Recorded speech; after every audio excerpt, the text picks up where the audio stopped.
2020 코리아 아이스하키 리그가 서울 목동 아이스링크에서 막이 올랐습니다.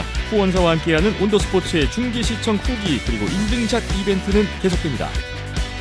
뉴욕 아일랜더스의 약진이 돋보였던 지난 한 주였는데요. 내셔널 하키리그 NHL 2020-2021 개막 5주차를 정리해보겠습니다. 유럽 4개국이 대결한 데이에르 하키게임에서 러시아가 핀란드와 스웨덴, 체코를 차례로 제압하고 3전 전승으로 우승을 차지했습니다. 국내 최초 국내 유일의 아이스하키 팟캐스트 비하인더넷 260회 시작합니다.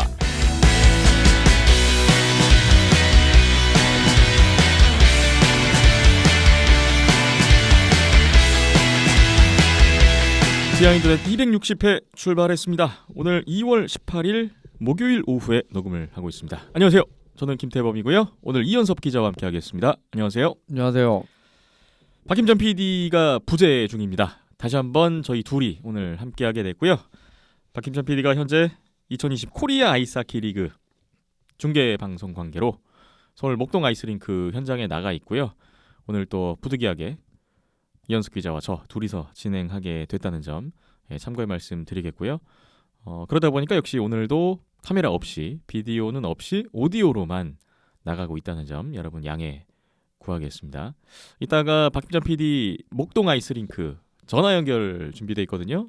잠시 후에 한번 연결해서 그쪽 상황 어떤지 목소리 들어보는 시간을 가져보도록 할게요. 그럼 260회 한 주 동안에 여러분이 주신 의견 먼저 살펴보겠습니다. 팟빵의 폴 피핀과 실버버그님이 2월 13일 토요일에 5,000캐시를 지난 258회에 후원해 주셨군요. 폴 피핀과 실버버그님 팟빵에서 항상 댓글 자주 주시는 분인데 5,000캐시 후원 너무나 감사드리고요. 저희 제작에 또 보태도록 하겠습니다. 그리고 폴 피핀과 실버버그님이 16일 화요일에 댓글을 주셨어요. 질문 포함해서 주셨는데 살펴보겠습니다. 이번 주도 변함없이 잘 들었습니다. 박힘찬 PD님 영상 찍으시느라 추운데 고생 많으십니다. 올 시즌 댈러스 중심으로 경기를 보다 보니 질문 1 주셨는데요. 코리 페리 선수 트레이드 어떤 배경에서 진행되었을까요? 나름 댈러스 응원하게 되는데 많은 영향을 준 선수인데요 하셨고요.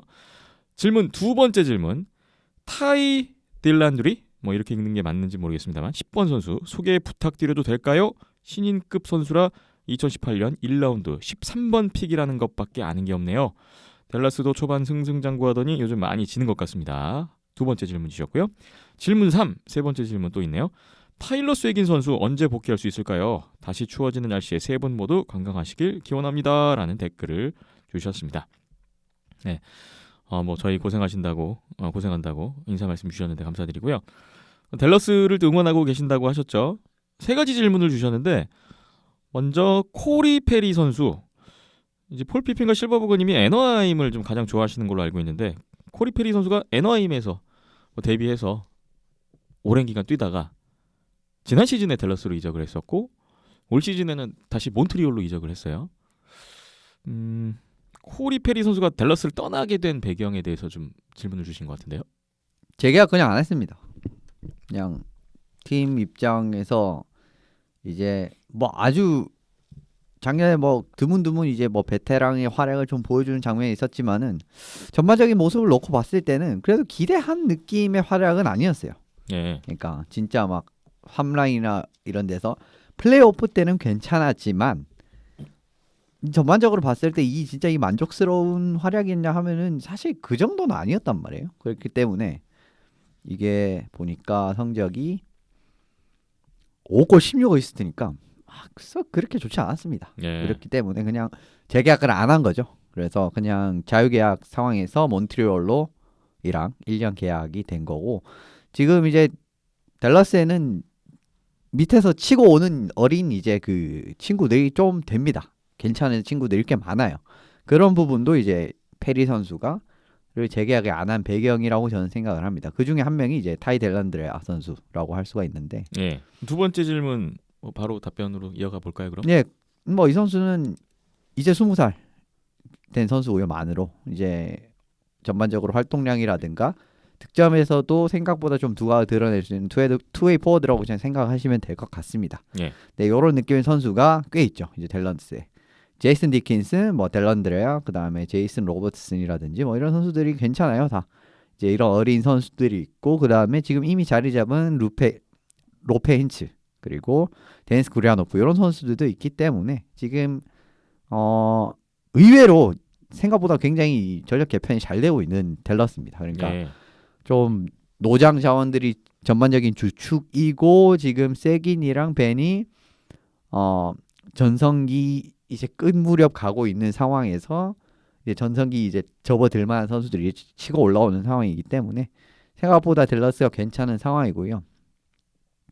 마지막으로 세긴 선수는 지금 뭐 부상인데 이제 플레이오프 때 당했던 부상 회복 때문에 좀 오래 걸리고 있는데 빨라도 3월 정도 돼야 복귀가 가능하다고 합니다. 그렇기 예. 때문에 좀 더 기다리셔야 될 것 같네요. 이제 3월에 근데 뭐 3월도 이제 좀 있으면 금방이기 때문에 3월 어느 시점인지 확실히 하진 않지만 빨라도 3월이기 때문에 지금 뭐 시즌의 한 절반 이상은 쉬게 되지 않을까 이런 생각이 드는데 지금 상황 봤을 때는 그래도 뭐 아주 나쁘진 않다. 뭐 지금 그러니까 복귀를 서두를 필요가 없다라고 좀 요약을 드리고 싶겠습니다. 네. 타일러 세긴 선수가 거의 뭐 경기당 1포인트는 해주는 댈러스의 주포라고 볼 수가 있겠는데. 근데 뭐 작년에 좀 많이 부진하긴 했어요. 네. 그래도 이제 그 작년에 이제 댈러스 공격치 다 부진했는데 그 중에 한 명 괜찮았던 게 세긴이었죠. 이제 뭐 그런 부분이 있었는데 올해 같은 경우 지금 댈러스 당연히 초반에 그 상승세 이어갈 수 없습니다. 그 초반 상승세의 대부분의 핵심은 파워플레이가 좋아도 너무 좋았기 때문이었거든요. 네. 근데 그런 거는 제가 매번 말씀드리면 지속 가능성. 근데 그런 파워플레이 지속 가능성 시즌 내내 지속 가능성 불가능합니다. 뭐 당장 다른 스포츠에도 그런 거 많잖아요. 지금 토트넘 호스퍼만 보시더라도 딱 프리미어리그의 초반에 토트넘 핫스퍼 지금 9라운드인가 8라운드인가까지 1위였는데 1위였죠. 네. 지금은 뭐 9위 8위 유로파리그 진출도 지금은 힘든 지금 상황. 맨시티랑 자리가 그 당시 맨시티 자리랑 자리가 바뀌었잖아요. 네. 지금 그런 느낌이라고 보시면 됩니다. 그러니까 뭐 다 축구 이야기 조금 하게 되는데 그런 식의 스타일은 오래 뭐 길 수가 없어요. 그러니까 그 지속 가능성이 길 수가 없습니다. 네. 그러니까 그런 원 패턴을 가지고 있는데 그게 뭐 댈러스가 원 패턴이라는 팀은 아니지만 그럼 뭔가 하나가 확 뜨거워가지고 근데 그게 식는 시기가 오거든요. 그게 얼마나 길게 가느냐 짧게 가느냐 요 이제 그 문제인데 네. 근데 뭐 지금 그 파워플레이가 그냥 평균 상황으로 돌아왔고 전반적인 상황을 봤을 때는 그냥 뭐 생각보다 조금 더 안 좋긴 한데 댈러스가 그러니까 초반에 그 좋았던 그 기세가 뜨거웠던 게 지금 진짜 식어서 개막하고 첫 몇 그런 경기는 거의 상대팀들 다 때려잡는 씹어먹는 수준의 그런 스코어 승리를 일삼았던 댈러스였는데 최근 5경기에서 승리가 없습니다. 예. 네. 뭐 그런 부분이 좀 평균 회귀했다라고 보시면 됩니다. 네. 폴 피핀과 실버버그님 댈러스 응원하시는데 댈러스 관련 질문 답변 드렸고요. 네, 댈러스 얘기도 잠시 또 하게 됐네요. 참여해 주셔서 감사드립니다. 다음에 유튜브에 댓글 하나가 더 있는데요. 권오훈님 2월 16일 화요일에 댓글 주셨습니다. 청취는 팟빵에서 하고 댓글은 유튜브에 남깁니다. 10분 후 버펄로 세이버스가 코로나19 영향 이후 거의 2주 만에 경기를 시작합니다. 연습량도 적고 해서 경기력이 어떨지 걱정 반 기대 반입니다 하셨는데요. 현지 시각으로 2월 15일 경기였습니다. 버펄로 세이버스가 뉴욕 아일랜더스전으로 일정을 재개했는데 1대3, 0대3 연이어 버펄로가 아일랜더스에게 연패를 당했고요. 아무것도 특히나 그 일리아 소로킨 선수가 버펄로 상대로 NHL 데뷔 첫 승, 첫 셧아웃까지 그렇죠. 기록을 했어요. 좋은 거 다 남주고 경기력도 답답하고 두 경기에서 진짜 뭐 제대로 된 게 없었어요. 그냥 지금 디비전 최하위에 처져 있죠. 그냥 졌습니다. 그냥 네. 졌어요. 진짜 그냥 졌어요. 그냥 첫 경기 슈팅 21개에 한 골. 그것도 파워플레이 골. 그리고 두 번째 경기 슈팅에 20개. 이거는 굉장히 문제가 있습니다. 오늘은 아일스 이야기가 준비가 돼 있는데 근데 댓글에서는 버펄로 이야기를 잠시 해주시겠어요? 그러니까 네. 그 부분에서 조금 들으면은 네. 올해 아일스가 상대방 슈팅을 제어하는 능력에서 그렇게 이제 빼어난 능력을 가진 팀이 아니거든요. 그런데 그런 팀을 상대로도 지금 슈팅을 20개, 21개밖에 못하는 거는 굉장한 문제가 있다는 겁니다. 이건 네. 진짜 심각한 문제가 있다는 거예요. 그리고 900만 달러로 재계약을 했었던 900만 8년 계약을 했었던 제프 스키너. 대단합니다, 이 친구. 진짜. 뭐 하는 거야 지금? 올해 12경기 1어시스트예요. 전혀 몸값을 못 하고 있는 스키너 선수인데요. 예, 이거는 이제 그 계약 직전에 버펄로에서 40, 23 딱 찍으면서 이제 얘는 됐다 해서 이제 버펄로가 그냥 신나가지고 사인을 한 거거든요. 근데 요거는 이제 제 블로그를 좀 오랫동안 보신 분은 제가 이 부분을 예전에 이 계약할 때 짚어드린 바가 있었습니다. 예.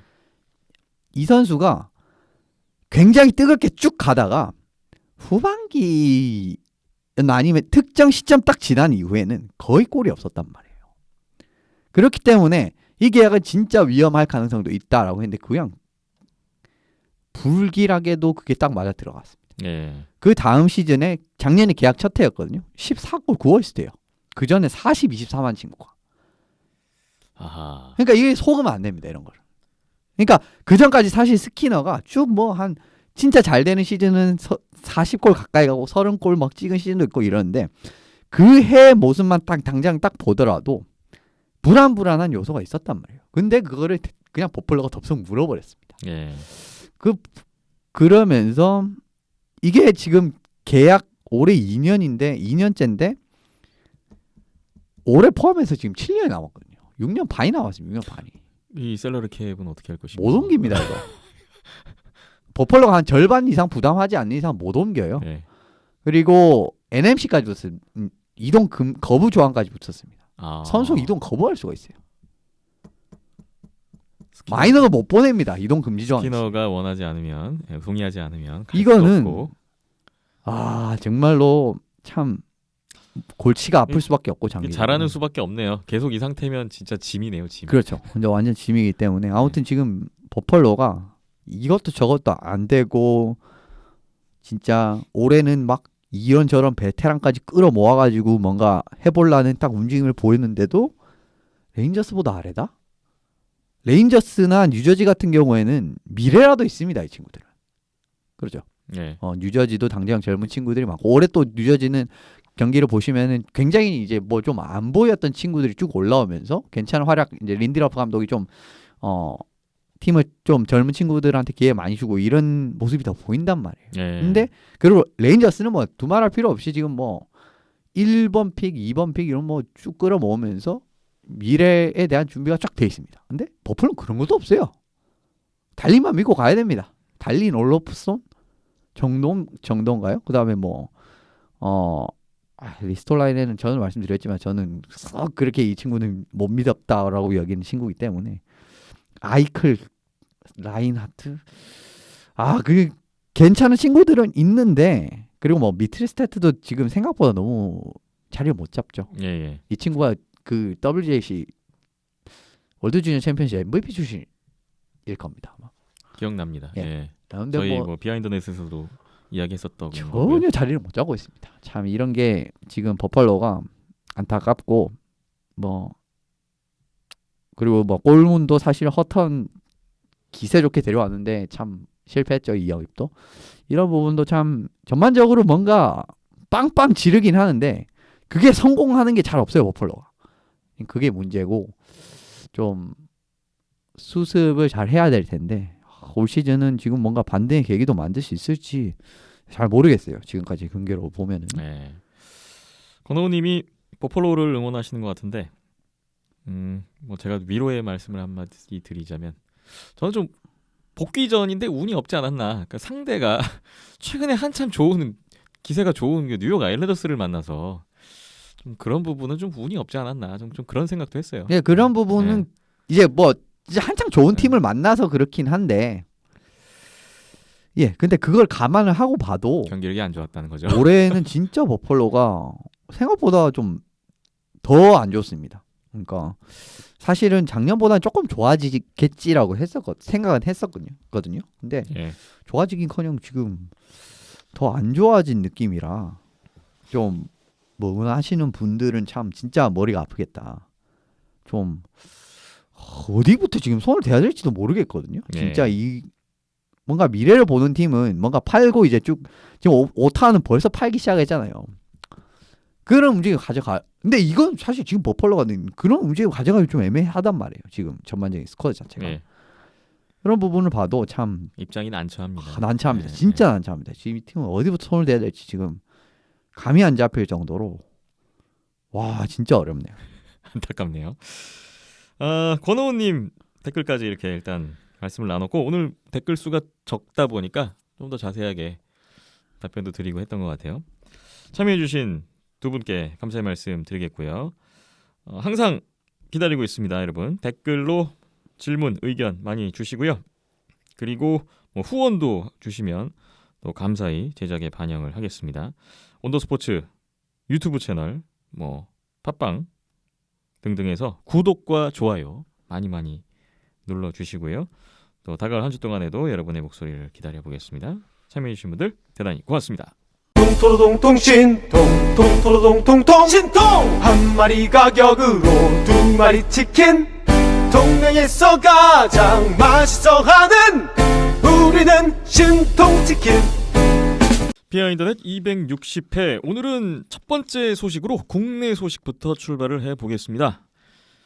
잠시 후에 오후 2시부터 이제 코리아 아이스하키 리그 경기가 시작되면 박힘자 PD 전화 연결이 좀 어려울 수가 있어서 오늘은 좀 전화 연결을 해야 되기 때문에 국내 소식을 앞으로 당겼습니다.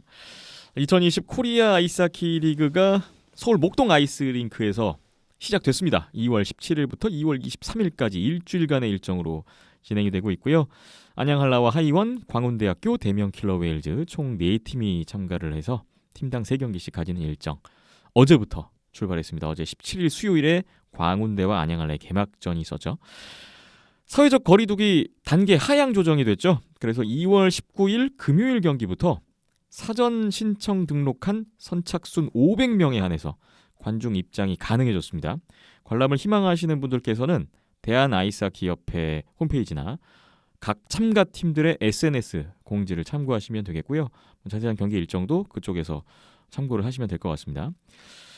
저희 온더스포츠 유튜브 채널에서 노코멘터리로 실시간 스트리밍 중계를 하고 있습니다. 박힘찬 PD 혼자서 다 하는 1인 스트리밍 중계가 진행이 되고 있고요. 23일까지 계속됩니다. 온더스포츠 중계 시청 동료 이벤트 계속되는데요. 주노스 더치커피와 함께하는 이벤트가 되겠습니다. 페이스북과 인스타그램 온더스포츠 SNS에 댓글로 참여하실 수 있겠고요. 유튜브 온더스포츠 채널 영상에도 댓글 참여 가능합니다. 이외에도 뭐 팟빵, 아이튠스, 네이버 오디오 클립, 네이버 TV, 유튜브 등등 비하인드 더 넷 회차에도 댓글로 참여 가능하니까요. 온더스포츠 스트리밍 중계 보시면서 인증샷 찍으시거나 또 경기 시청 후기, 감상평 남겨주시면 주노스 더치에서 제공하는 더치커피 선물로 드릴 수 있도록 하겠습니다. 많은 참여를 부탁드리겠습니다. 그럼 이쯤에서 목동 아이스링크에 있는 박힘선 PD 잠시 전화 연결해서 뭐 이런저런 대회 이야기 한번 잠시 들어보겠습니다. 연결해 볼까요? 박힘선 PD님 안녕하세요. 네, 안녕하세요. 네, 서울 목동 아이스링크에 있는 박힘선 PD와 연결됐습니다. 오늘도 함께 녹음을 하지 못하고 있는데 지금 코리아 아이스하키 리그 현장에서 진행하고 계시잖아요. 네, 오늘 경기까지는 일단 무관중으로 진행하죠? 네, 맞습니다. 네, 뭐 분위기가 아무래도 좀 썰렁하겠네요. 그렇죠. 가뜩이나 날씨가 요새 갑자기 추워져가지고, 네. 예, 밖에도 춥고 안에도 춥고, 네, 어디 가나 춥습니다. 네, 어제 오늘 서울도 많이 추워졌더라고요. 예, 네, 뭐 링크장은 더 심하지 않을까 생각을 예, 좀 하는데. 사람이 있어야 좀 그게 덜할 텐데 예. 무관중이다 보니까 그게 더 심하게 오네요. 뭐 내일 경기부터는 그래도 관중 입장이 된다고 하니까 좀 네, 분위기가 나아지지 않을까 기대를 해 보겠습니다. 어제 이제 광운대학교와 안양한라의 대회 개막전이 있었어요. 네, 첫 경기이기도 했고 또 광운대학교가 어떤 모습일지 궁금하기도 했고 뭐 여러 가지로 주목을 받았던 개막전이었는데 그 이야기 잠시 해보겠습니다. 경기 네. 어땠습니까? 예, 뭐 보신 것처럼 경기 결과는 9대2로 좀 점수차가 많이 났는데, 경기 보신 분들은 아실 거예요. 1피리어드 때 한라가 7골을 몰아치면서 압도적인 그 기량 차이라고 해야 될까요? 아니면은 경기력 차이라고 해야 될까요? 그런 모습들을 보여주는데 2, 3피리어드 때는 조금 체력 안배니 경기 템포나 텐션이나 이런 것들을 좀 낮추면서 가운데하고 맞춰가는 그림이 이어졌고요. 예. 네. 서로 무리를 안 하는 거죠. 예. 가운데는 이제 일단은 경기력을 끌어올리는 게 급선무고 아무래도 1년 만에 경기를 공식전을 치르다 보니까 예. 그래서 경기력을 끌어올리는데 포커스가 좀 이루어진 것 같고 그다음에 안양알라 같은 경우에는 뭐 계속 최근에 이제 계속 경기가 이어져 오다 보니까 그런 부분에 있어서 뭐 체력 안배 내지는 부상을 안 당하게끔 좀 조심하는 뭐 위험한 장면이 몇 장면 나오긴 했습니다만 그래도 그 안에서도 좀 조절하는 모습들이 보였습니다. 예. 뭐 전력적으로도 큰 차이가 날 수밖에 없는 두 팀인데다가 광운대 네. 같은 경우에는 거의 1년 만에 치르는 공식 경기이다 보니까 네. 경기 감각적인 부분에서도 애를 먹을 수밖에 없었다. 뭐 이렇게 느껴지는데 네. 광운대 20학번 1학년 선수들이 그래도 2학년 되기 전에 그쵸. 경기를 드디어 치렀다는 점. 예. 그 점도 좀 있었네요.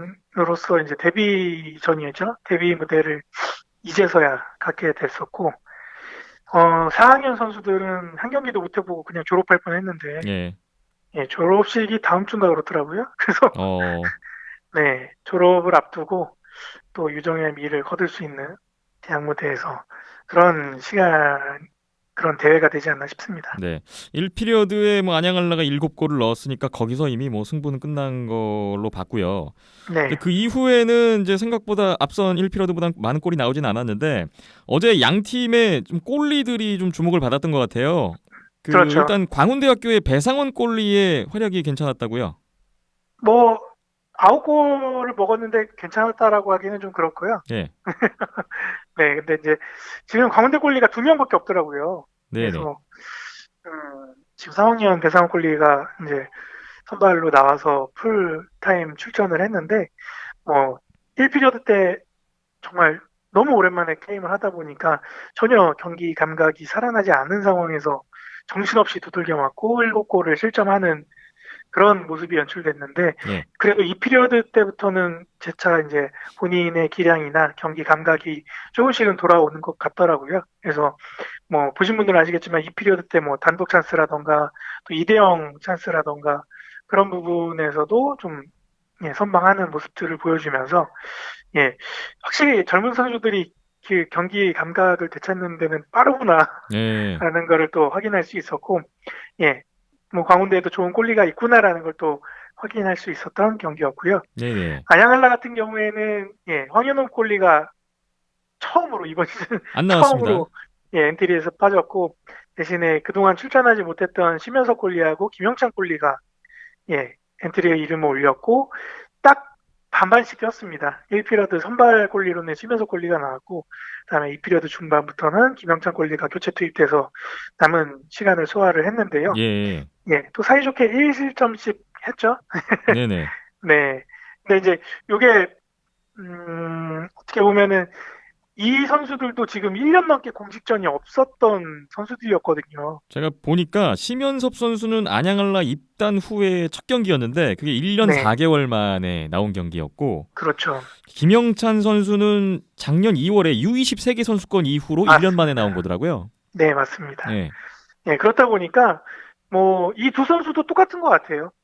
광운대 선수들이랑 다를 거 없이 일단은 경기 감각을 되찾는 데 포커스가 필요했고, 뭐 실점 장면도 그런 부분에서 그런 과정에서 나온 실점 과정이다 보니까 본인 스스로들은 좀 만족스럽지 못한 경기가 될 수 있지만 그래도 일단은 안양알라 유니폼을 입고 안양알라 선수 일원으로서 데뷔전을 치렀다는 데 더 의미가 있지 않을까 싶습니다. 뭐 광운대 선수들이나 뭐 김영찬, 심현섭 선수나 그동안 좀 못 뛰었던 선수들 같은 경우에는 뭐 경기를 치를수록 뭐 감각도 좀 나아질 것 같고 점차 좀 회복되지 않을까 그런 기대를 좀 해보게 되네요. 이제 뭐 오늘 경기는 하이원대 대명 킬러웨일즈가 잡혀 있고 뭐 쭉 23일까지 경기가 이어질 텐데 남은 일정에서 좀 눈여겨볼 부분. 물론 저희가 지난주에 한번 말씀드린 건 안양 한라 대 하이원 경기 기대를 하고 있습니다만 네. 어떤 부분들 좀 보면 좋을까요? 일단 어제 경기에서 그 송영철 선수가 펜스에 크게 부딪히면서 굉장히 고통스러워하는 장면이 있었는데 네. 이때 마음이 덜컹했거든요. 아, 부상을 입진 않았을까? 네. 예. 유일한 흥행 카드인데 지금 예. 예, 부상을 벌써 입으면 안 되는데 근데 다행히 이제 치료받고 이제 그 남은 시간들도 소화를 하면서 뭐 포인트도 기록하고 계속 좋은 모습을 보여주면서 아, 다행히 큰 부상은 아니구나라는 생각을 했었는데 예. 예, 일단은 뭐 다른 팀들도 부상 조심하면서 게임을 치러낼 것 같은데 하이원이나 대면 같은 경우에는 이제 한라를 언제 한번 잡아보느냐 이번 시즌 마지막 기회인데 예. 예. 예, 거기에 좀 완전 포인트가 있지 않을까 싶고요. 그리고 하이원과 대명이 과연 지난 실업연맹전에서 당했던 아픈 패배를 서력할 수 있을까? 이번에는 홈 목동이니까요. 예. 예. 그래서 그런 부분들도 좀 관전 포인트가 될 수 있을 것 같고, 손흥철, 박민규 선수의 그런 신경전이나 아니면은 뭐 포인트 대결이랄까요? 뭐 그런 라이벌 느낌의 그림들도 22일날 한번 나올 수 있지 않을까? 뭐 그런 기대도 하게 되고요. 예. 그리고 광운대학교도 뭐 첫 경기에서 나온 것처럼 단시간 내에 경기 감각을 조금씩 빠르게 회복하고 있으니까 남은 경기들 또 그런 대학생들의 그런 패기에 힘입어 뭐 반전을 일궈낼 수 있는 경기들이 있을까 하는 그런 기대도 갖게 되고요. 예. 네. 그리고 22일 날 하이원이 이제 대회 마지막 경기를 안양하려고 갖게 되는데 네. 예, 이날 이제 끝나고 소소하게 자기 팀 내에서 김동환 선수 플레잉 코치 은퇴 기념 꽃다발을 증정하는 시간을 갖는다고 하네요. 네. 네, 그래서 뭐 그날 인터뷰도 예정이 돼 있고, 예, 하다 보니까 김동환 선수 이제 마지막으로 모장을 입는다고 하니까요. 예. 마지막으로 모장 입는 모습을 볼 수 있는 기회가 그날이 마지막이어서 김동환 플레잉 코치의 선수로서의 은퇴 경기라고 봐야겠군요. 그렇죠. 그래서 뭐 그날 찾아오시는 관중분들도 그렇고, 그다음에 시청하시는 분들도 그렇고, 예, 그런 부분에서 좀 축하 메시지를 많이 남겨주셨으면 하는 바람이 있습니다. 아, 22일 안양 한라와 하이원 경기에 여러 가지가 네. 지금 이슈가 있네요. 여러 가지가 있네요, 진짜. 네, 뭐 하이원도 안양 한라도 대회 마지막 경기고, 네, 뭐 안양 한라가 또 전승 우승을 할 수 있을지도 뭐 가능성은 열려 있는 거고요, 그 경기에서. 네, 네네, 여러 가지 이슈들이 있어서 좀 관심이 갈 것 같습니다. 네, 박김철 PD님이 비대면 훈련 이거 뭐 준비하시고 또 코리아 아이스하키 리그와 또 병행해서 업무가 진행되다 보니까 네. 요즘 굉장히 바쁘시다고 들었습니다. 뭐 지금 일 진행이 잘 안 되고 있어요. 지금 종합선수권 대회 실업연맹전 이벤트는 했는데 네, 지금 당첨자 안내도 늦어지고 있고. 그렇습니다. 네. 어. 뭐 이 부분에 대해서 좀 안내를 다시 한번 주셔야 될 것 같습니다. 네, 일단은 이벤트를 저희가 2대회 동안 진행을 했는데 참여자가 적습니다. 예. 10손가락이 아니라 한 손가락 안에, 한 손 안에 꼽을 수 있는 숫자여서 이거를 계속 이벤트를 해서 한 몇몇 분들한테만 나눠드리는 것보다는 계속 요걸 누적을 시켜서 나눠드리는 게 더 좋지 않을까 싶어서, 그리고 지금 계속 참여하신 분들만 참여하고 계시거든요. 예. 그래서 선물이 좀 네. 약한가? 예, 그래서 그분들한테 그냥 뭐 마스크 한 장, 뭐 치킨 2만 원권 하나 이렇게 띡 보내드리기에는 너무 열심히 참여들 또 하고 계셔 주시니까 예. 예, 그러느니 차라리 이 선물들을 다 모아서 한꺼번에 드리는 게 좋지 않을까라는 생각에 네, 다 드리려고 하고 있습니다. 그래서 마스크, 신통치킨 2만 원권, 그리고 지난주에 후원 들어왔던 더치커피까지. 예. 그래서 이미 참여하신 분들은 다 드릴 예정이고요. 아, 이거 뭐 후원 들어온 거 숫자에 비하면 남겠는데요? 그 드리고 나서도? 그러니까 이제 더 독려를 하기 위해서 이번에도 계속 똑같은 이벤트를 계속 이어가려고 하고요. 예. 똑같이 마찬가지로 코리아 리그 시청하시면서, 그리고 또 금요일부터는 관중 입장이 허용이 되니까 또 찾아와서 직관하시는 분들도 예, 이러이러했다 후기를 남겨주시거나 인증사실 남겨주시면은 예. 선물 3가지 다. 시청 보내드릴 수 후기 있도록. 플러스 직관 후기까지 네. 그래서 뭐 확대됐습니다. 10명이 안 돼서 이렇게 확대를 했는데 10명이 이번 대회 때 넘어버린다 그러면 제 사비를 털어서라도 똑같이 맞춰서 선물을 드리려고 하니까요. 예. 네, 많이 참여해 주시고 많이 같이 함께 즐기자는 게 포커스니까요. 예. 많이 그런 감상들을 공유를 해 주셨으면 좋겠습니다. 네. 뭐 우려했던 대로 현재까지는 추첨이 필요 없는 그런 신청자 수를 보이고 있는데 네, 부디 좀 많은 분들이 함께 즐기시고 아직 경기 남아 있고 일정이 남아 있으니까 네, 시간이 있으니까 많이 참여해 주시면 감사하겠습니다. 네네. 네, 선물은 항상 준비해 놓고 있겠습니다. 네. 네.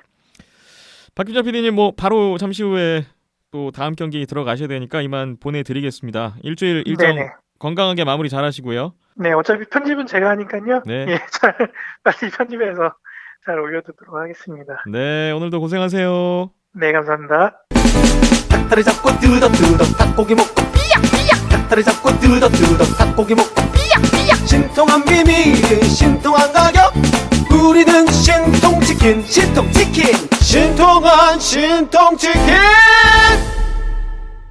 다음 코너로 넘어가기 전에 간단하게 국내 뉴스 한 가지 있어서 짚고 넘어가겠습니다. 대한 아이스하키 협회 협회장 선거 후에 최철원 당선인에 대한 인준 여부가 좀 이슈였는데요. 대한체육회가 사실 지난 2월 4일 목요일에 이사회를 열고 이 인준 여부를 논의는 했는데 보류를 결정했었죠.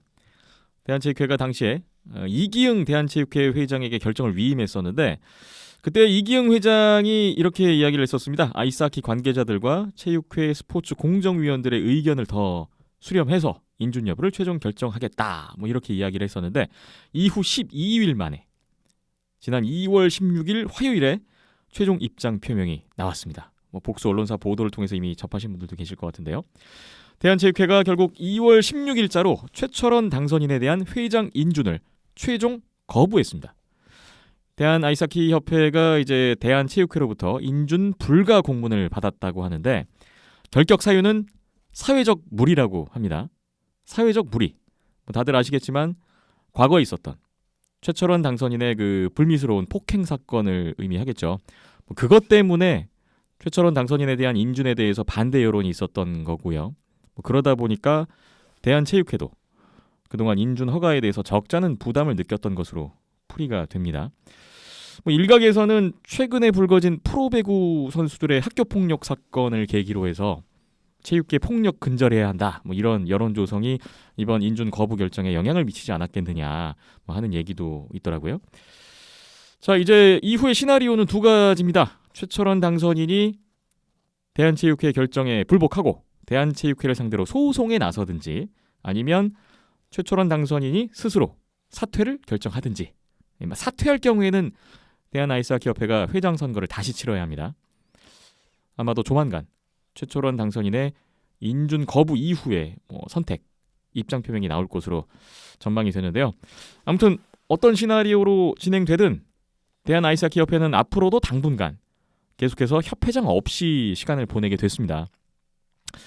하루빨리 회장이 결정돼야 협회 새로운 수장과 함께 그 수장의 주도 하에 2021년 많은 일들이 있을 텐데요. 협회 사업부터 해서 막 각종 국내외 대회 계획, 운영, 예산 계획, 집행 등등 해서 어서 회장이 결정돼야 뭔가 일을 빠르게 진행할 수 있을 것 같은데 협회장의 공백, 이것은 뭐 이런 일들의 어떤 진행을 더디게 만들고 일에 차질을 빚을 수밖에 없어 보입니다.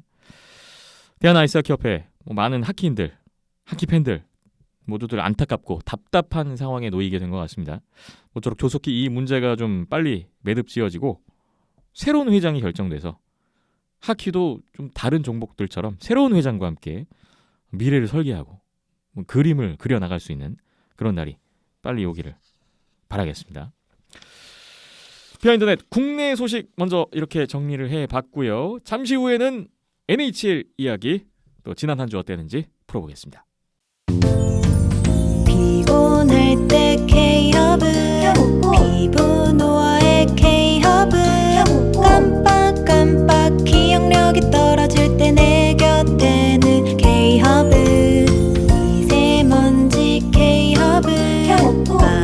기침에 K허브 콜록콜록 기관지가 약해질 때 내 곁에는 K허브. 한의원에서 K허브를 처방받고 건강을 지키세요. 내셔널 하키리그 NHL 2020-2021 시즌 정규 시즌 진행이 되고 있는데요. 오늘도 지난 한 주 동안의 NHL은 어땠는지 간단하게 이현섭 기자와 함께 정리해 보겠습니다.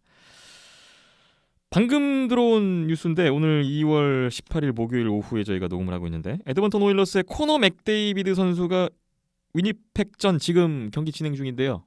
통산 500포인트를 달성했다는 소식이 막 들어왔네요. 1피리어드 뭐 몇 분 안 돼서 바로 도움을 올렸군요. 3분 만에 프라이머리 어시스트 정립하면서 500포인트 달성했네요.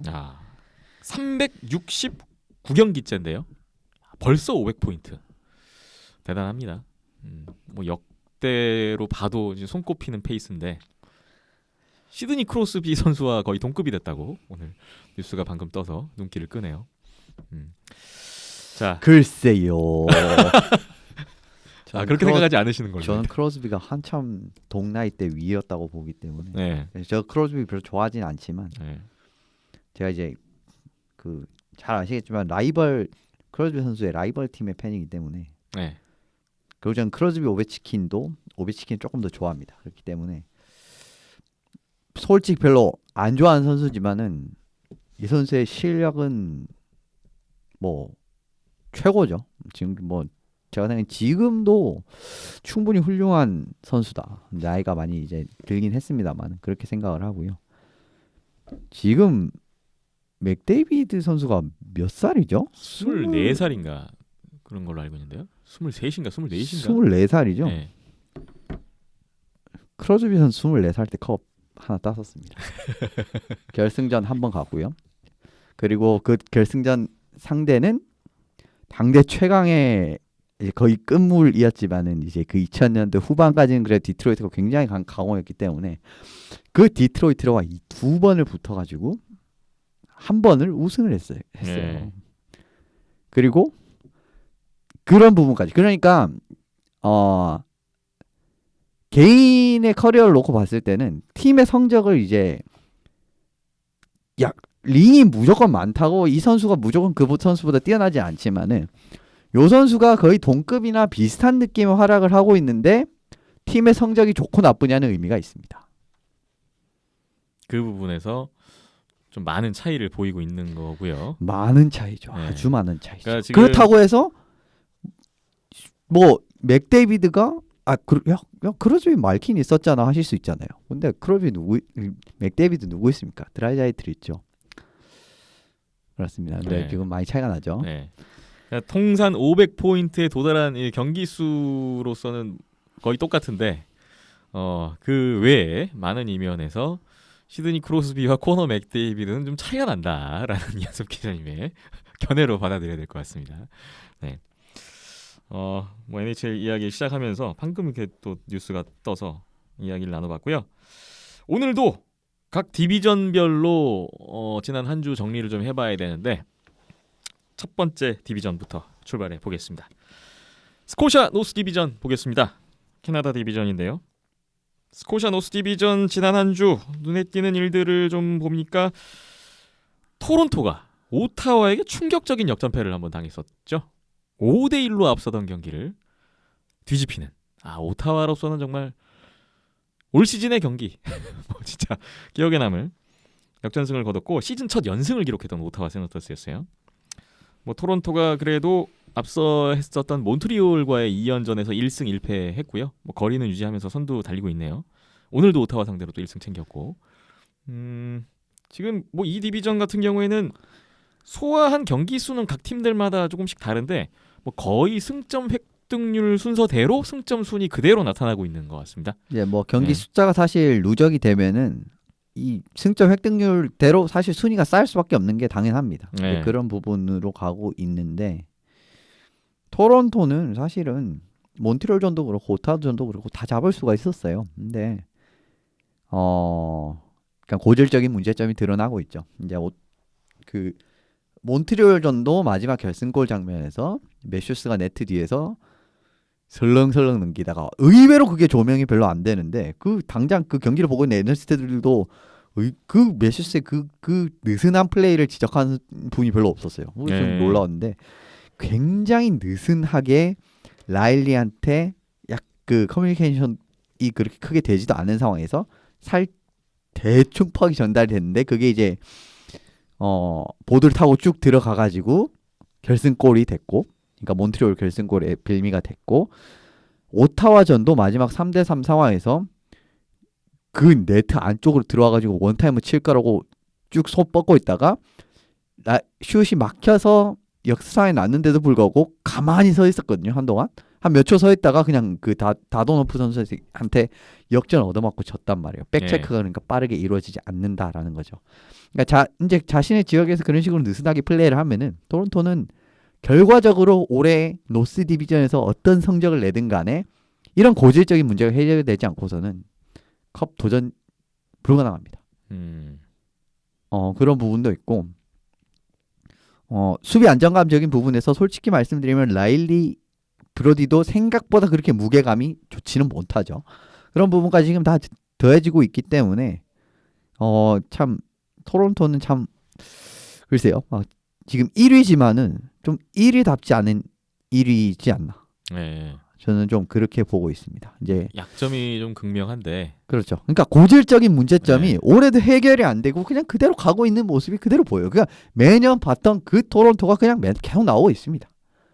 이런 부분이고요. 그렇기 때문에, 그리고 저는 아무리 생각해도 노스 디비전 팀들은 다 다른 디비전 팀들과 상대적인으로 비교를 하면은 전 세다고 보이지가 않아요.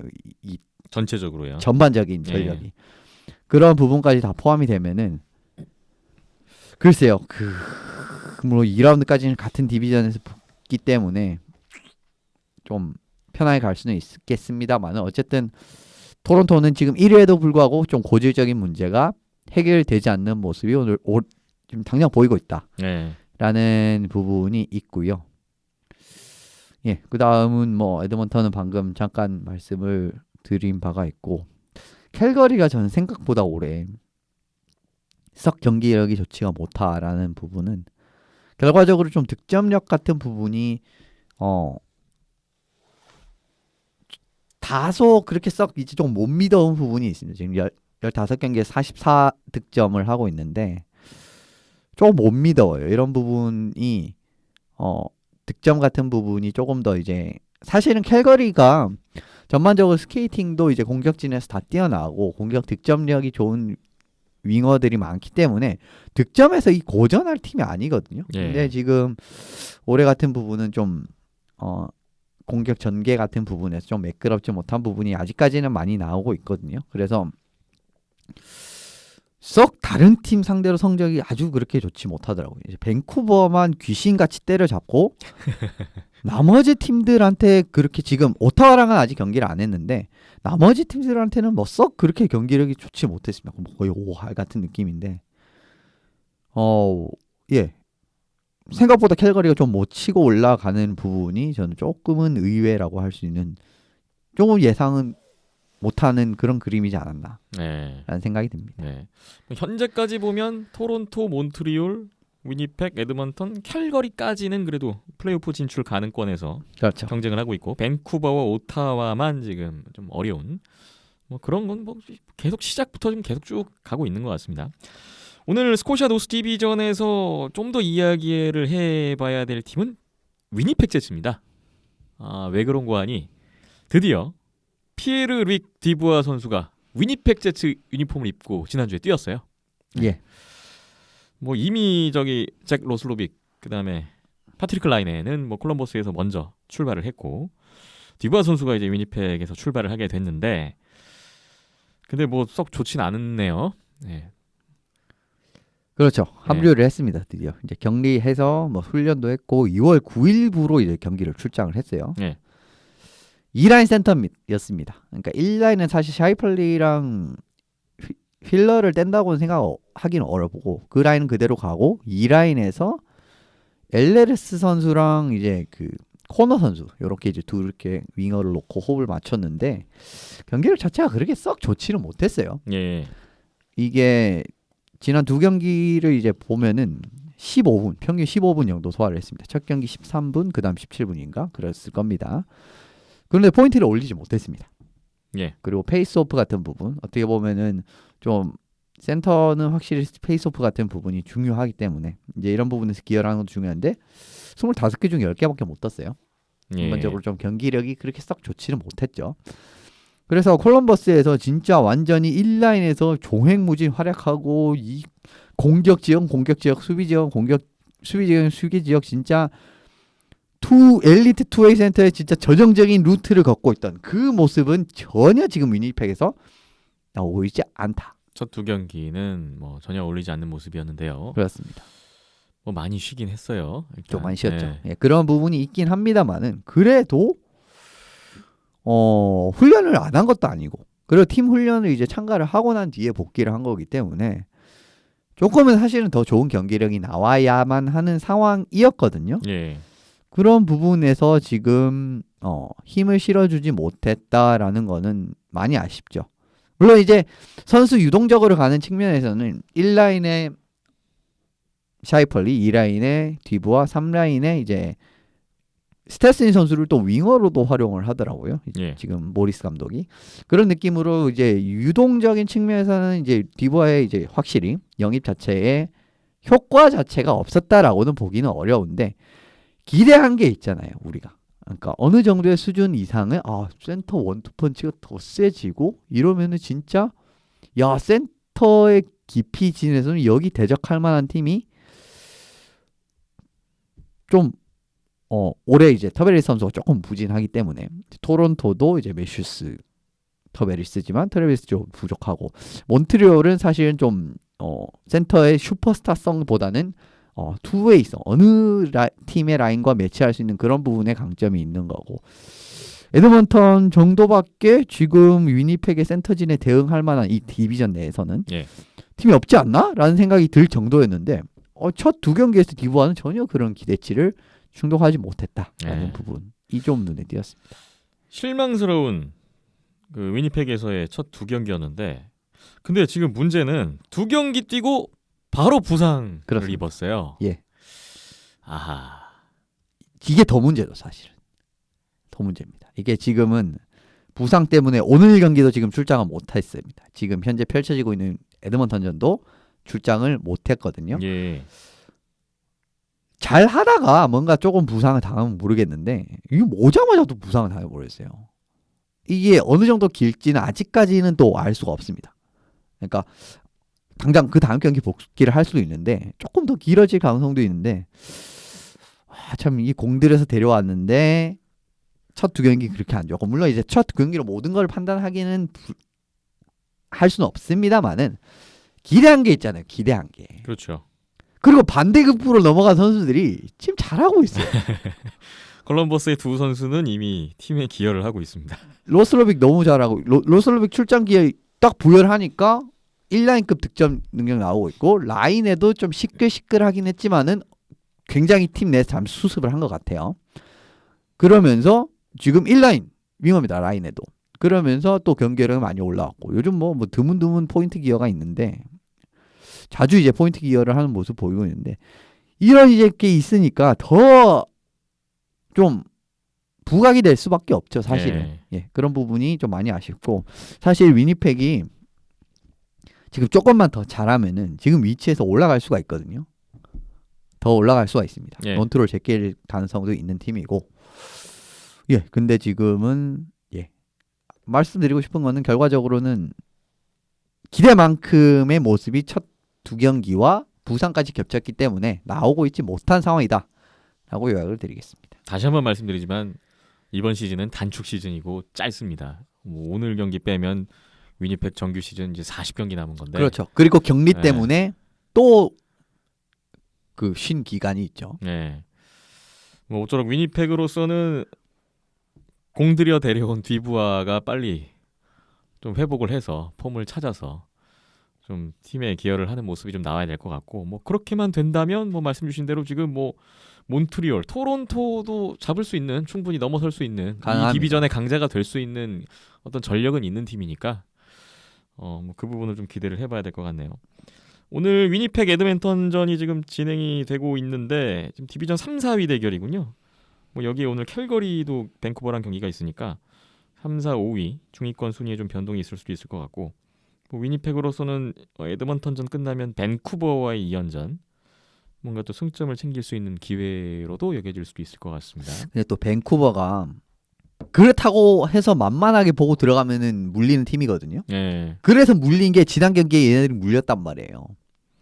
느슨느슨하게 하다가 그냥 네. 확 물려버렸죠. 아예. 그렇기 때문에 좀 어떻게 보면 좀 기로웁니다. 뭔가 지금 이번에 막 연승으로 좀 무드를 진짜 이어가면 토론토까지 위협을 할 수 있지만 뭐 연승으로 못 이어가고 오늘 지고 또 밴쿠버한테 한 두어 번 물리고 이러면은 또 중하위권에 있는 거죠. 그렇습니다. 예. 그냥 너무 중하위권에서 3, 4위 싸움, 막 4, 5위 싸움 뭐 이런 걸 해야 될 수도 있는 거예요. 예. 자, 위니펙 제츠 이야기로 해서 스코샤 노스 디비전 먼저 정리를 했습니다. 다음 디비전 보겠습니다. 이번에는 매스뮤추얼 이스트 디비전을 살펴볼 텐데요. 이 디비전 지난 한 주 보니까 뉴욕 아일랜더스가 선두 보스턴을 잡았어요. 보스턴이 뭐 5연승에다가 10경기 연속 승점을 달리던 그 보스턴을 이제 뉴욕 아일랜더스가 잡았고요. 뉴욕 아일랜더스의 상승세가 돋보이네요. 최근 8경기 연속 승점, 3연승의 기세를 타고 있는 뉴욕 아일랜더스입니다. 뭐 이러면서 필라델피아가 코로나19 때문에 쉬고 있는데 디비전 2위까지 올라온 아일랜더스였고요. 워싱턴 같은 경우는 예브게니 쿠즈네초프 선수가 지난주에 복귀를 했어요. 하지만 4연패까지 빠졌다가 피츠버그전 이기고 일단 연패를 끊은 상황이고요. 뉴저지 데블스가 16일 만에 경기를 했어요.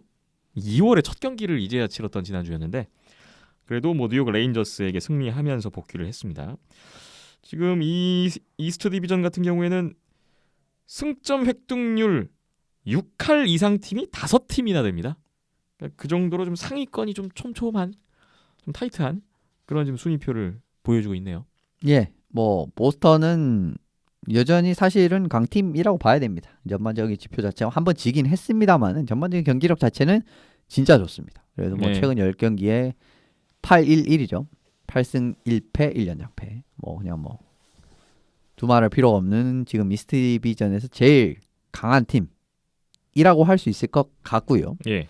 지금까지 봤을 때 저는 개인적으로 필라델피아가 조금 더 위라고 생각을 합니다만은 그래도 지금까지 봤을 땐 그렇습니다. 그리고 필리는 말씀 주신 대로 코로나 때문에 좀 쉬었죠. 예. 그런 부분에서 좀 돌아왔을 때 경기력을 좀 지켜봐야 될 필요가 있고 워싱턴이 생각보다 올해 같은 부분 좀 치고 나가는 게 좀 불안합니다. 개막하고 처음에 참 좋았는데 그 예. 댈러스랑 좀 비슷한 것 같아요.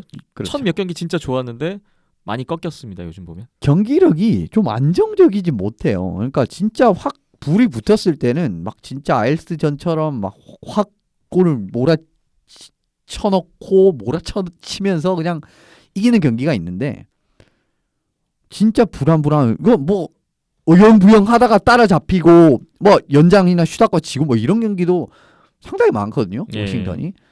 특히 이제 피츠버그전에서 그런 경기들이 많이 나오고 이번 피츠버그 2연전도 다 잡았어야 되는 경기입니다. 근데 이것도 한번 졌잖아요. 이제 이런 부분에서 워싱턴도 지금 물론 이제 뭐 주전골리도 빠졌고 그동안 막 쿠즈네초프도 빠졌었고 일부 선수들 빠진 거는 있습니다만은 그리고 뭐 또 드문드문 이제 워싱턴도 이제 부상이 좀 있었습니다. 그래서 풀전력이 아닌 것도 있었습니다만은 그래도 지금 생각보다 너무 좀 부진하지 않나 라는 부분이 예. 있는 것 같고요. 피츠버그는 지금 여러 이야기가 나오고 있죠. 지금 당장 뭐 크로즈비 트레이드 루머부터 시작을 해서 새롭게 지금 브라이언 버크시랑 그 헥스톨 씨 예. 요렇게 온 분이 많이 좀 머리가 아플 것 같습니다. 어떤 이제 모습을 어떤 노선을 타느냐 예. 생각보다 더 빠르게 노선을 전환해야 되는 지금 경기력 가지고는 순위 자체는 괜찮아요. 5등이잖아요. 그리고 뭐 워싱턴이랑 승점도 2점 차이가 안 나오고 근데 실 경기 내에 보면은 정말 난잡합니다. 진짜 예. 이 팀도 수비적인 부분에서 저는 이제 그 안정감이나 커버 같은 부분에서도 부진하고 골텐딩도 진짜 불안합니다. 얘네들이 왜 이런 상황에서 이런 플레이를 해서 실점을 하느냐까지 생각이 들 정도로 부진하기 때문에 지금 이래가지고는 피츠버그가 플레이오프 나가도 문제거든요. 그렇기 때문에 좀 이제 빨리 이제 리뷰를 빨리 이제 고피를 땡기느냐. 지금 새로운 어떻게 보면은 이 두 명이 좀 버크 씨랑 헥스터 씨가 좀 급진적인 모습도 많이 보여줬기 때문에 예. 요 선택을 좀 주목을 해봐야 될 것 같고 버펄로는 이제 댓글 때 많이 말씀을 드렸기 때문에 예. 추가적으로 말씀은 드리지 않겠습니다. 그리고 뉴저지는 생각보다 이제 보는 맛이 있어요. 레인저스랑. 이제 근데 하지만 전력적으로 이 두 팀도 좀 불안 요소가 많고 레인저스 같은 경우는 좀 트라우바 선수가 손가락 골절이었나 이제 좀 큰 부상으로 인해서 꽤 이제 결장을 한다고 합니다. 안 그래도 수비진이 조금은 불안한 상황에서 어떻게 보면 좀 1라인급의 수비가 또 빠진다는 부분은 레인저스 입장에서 참 좋은 소식이 아닌데 올해 레인저스는 좀 이런 느낌으로 계속 가지 않을까 싶어요. 어떻게 보면은 카코랑 라프레니에 많이 기대하셨겠지만 라프레니에를 많이 기대를 하셨겠지만 이 친구들은 아직 너무 어린 친구들입니다. 아직까지 이 리그에서 성적을 내기는 녹록치 않고요. 물론 이제 카코의 경기력 자체가 전반적으로 굉장히 많이 좋아지긴 했습니다만 조금은 불안은 이제 그 득점 부분에 아주 완벽하진 않죠. 당연한 말이지만 그래서 좀 더 미래를 봐야 된다라는 부분. 그래도 미래라도 있다라는 부분이고요. 레인저스 뉴저지와 마찬가지입니다. 그런 부분이 있네요. 네. 매스뮤추얼 이스트 디비전 전체적으로 쑥 한번 훑어봤고요. 오늘 이 디비전에서 좀 더 자세하게 이야기를 나눠볼 팀, 최근 기세가 좋은 뉴욕 아일랜더스입니다. 앞서 잠시 소개를 드렸습니다만 보스턴마저 멈춰 세웠고 초반에 기억으로 제가 그런 말씀 드렸잖아요. 이 팀이 레인저스랑 지금 제일 밑에 있는데 좀 의외다. 여기 있을 팀이 아닌 것 같은데 했는데 본 모습을 찾은 것 같습니다. 최근 너무 좋네요. 6경기 연속 승점을 땄죠. 5승 1슈트아웃 하면서 5연패 했던 그 안 좋은 흐름 그냥 싹 끊어버렸습니다. 완벽하게 반등을 해냈고요. 요 기간 중에 제일 눈에 띄는 거는 페널티 관리 능력이었습니다. 페널티 관리요? 이제 굉장히 이제 페널티를 덜 범하는 거죠. 그러니까 이런 부분이 왜 돋보였냐면은 최근 6경기에서 아이스가 페널티 12개밖에 안 했습니다. 네네. 6경기에서. 한 경기에 2개씩. 2개밖에 안 했던 평균. 거죠. 근데 시즌 초반에 좀 기억하시는 분이 계시겠지만은 레인저스 경기 3경기에 진짜 8개 페널티 한 경기도 있었고요. 그 경기 아마 파워플레이 골 3골 먹었을 겁니다. 그리고 전반적으로 이제 파워플레이에서 한 3개 이제 파워플레이 한 3개쯤 내주는 거죠. 그런 느낌으로 가다가 페널티 관리가 딱 최근 6경기 되기 시작을 하니까 확 좋아지는 느낌이 들어옵니다. 그러면서 숏핸드 상황에서 1실점밖에 안 했습니다. 최근 6경기에서 그렇습니다. 그렇습니다. 그 정도로 이제 좀 부진했던 페널티 킬링에서 반등의 계기가 마련이 됐고요. 사실 이제 페널티를 좀 조심을 해야 되는 이유는 아일스가 이제 보드 같은 데서 상대방 이제 굉장히 견실한 스케이팅 체커들도 굉장히 많거든요. 그러면서 보드에 적극적으로 부딪히고 이런 접촉 과정이라든지 수비 과정에서 사실 페널티 같은 부분이 생길 가능성은 높은 팀이에요. 그런데 그 부분을 관리가 된다라는 부분은 확실하게 이제 짜임새 있게 돌아간다라는 부분이라고 할 수가 있고 쓸데없는 페널티를 자제한다 하는 능력까지도 갖췄다라고도 말씀을 드릴 수가 있겠죠. 그리고 이 팀에는 확실히 발라모프라는 확실한 이제 골리 옵션이 있기 때문에 생각보다 이 팀 체제에 훨씬 더 잘 맞는 모습을 보여주고 있고 지금 이제 아일랜더스의 어떻게 보면은 참 큰 존재라고 할 수가 있는데 발라모프 선수도 여전히 잘하고 있습니다. 그리고 소로킨 선수까지 지난 경기를 보시면은 꽤 의미가 있었단 말이에요. 활약 버펄로전이었죠. 소로킨 선수가 이제 문제가 뭐였냐면은 NHL에서의 문제가 뭐였냐면은 잘 하다가 한번 흐름을 놓쳐가지고 와르르 실점을 하고 근데 그 뒤에 수습이 돼요 또. 이런 모습이 좀 나왔단 말이에요. 물론 이제 수비진이 좀 안 좋았던 경기도 있었습니다만은 그래도 좀 일찍 막 이른 시간에 이상하게 골을 먹거나 근데 그 뒤로부터는 경기를 괜찮아. 요런 경기력이 있었는데 이게 조금은 해소될 만한 경기력을 버펄로전에서 했다라는 부분은 발라모프 선수의 부담까지 들어주면서 소로킹까지 올라오면은 골리까지 빈틈이 없어지고 이런 부분까지 더해진다면은 아이스가 훨씬 더 무서운 팀으로 이제 또 자리를 잡을 수가 있는 거거든요. 예. 그렇기 때문에 좀 앞으로도 좀 이런 경기력이 유지가 될 수 있을런지 좀 지켜보시면 좋을 것 같습니다. 뉴욕 아일랜더스 이야기를 했는데 이후 일정을 보니까 피츠버그 원정 2연전이 있고 그 다음에는 버펄로, 보스턴 그리고 피츠버그와 또 두 번 만나네요. 홈 4연전으로 예정이 되어 있습니다. 2월에 남은 6경기 중에 4경기가 피츠버그전이네요. 뭐 피츠버그가 뭐 앞서 잠시 언급 주셨지만 경기력이 별로 좋지는 않고 거기에 지금 버펄로전 있고요.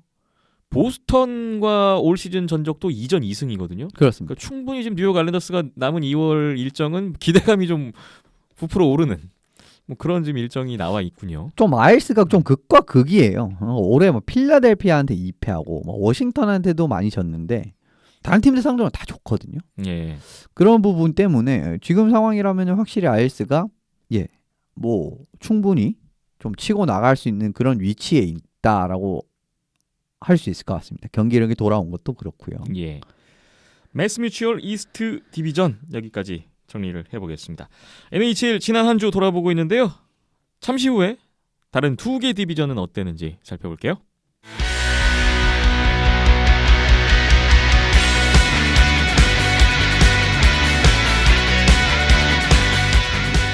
비하인더넷 260회 함께하고 계시고요. NHL 지난 한 주 정리해보고 있습니다. 이번에는 세 번째 디비전으로 디스커버 센트럴 디비전 한 주 동안 어땠는지 보겠습니다.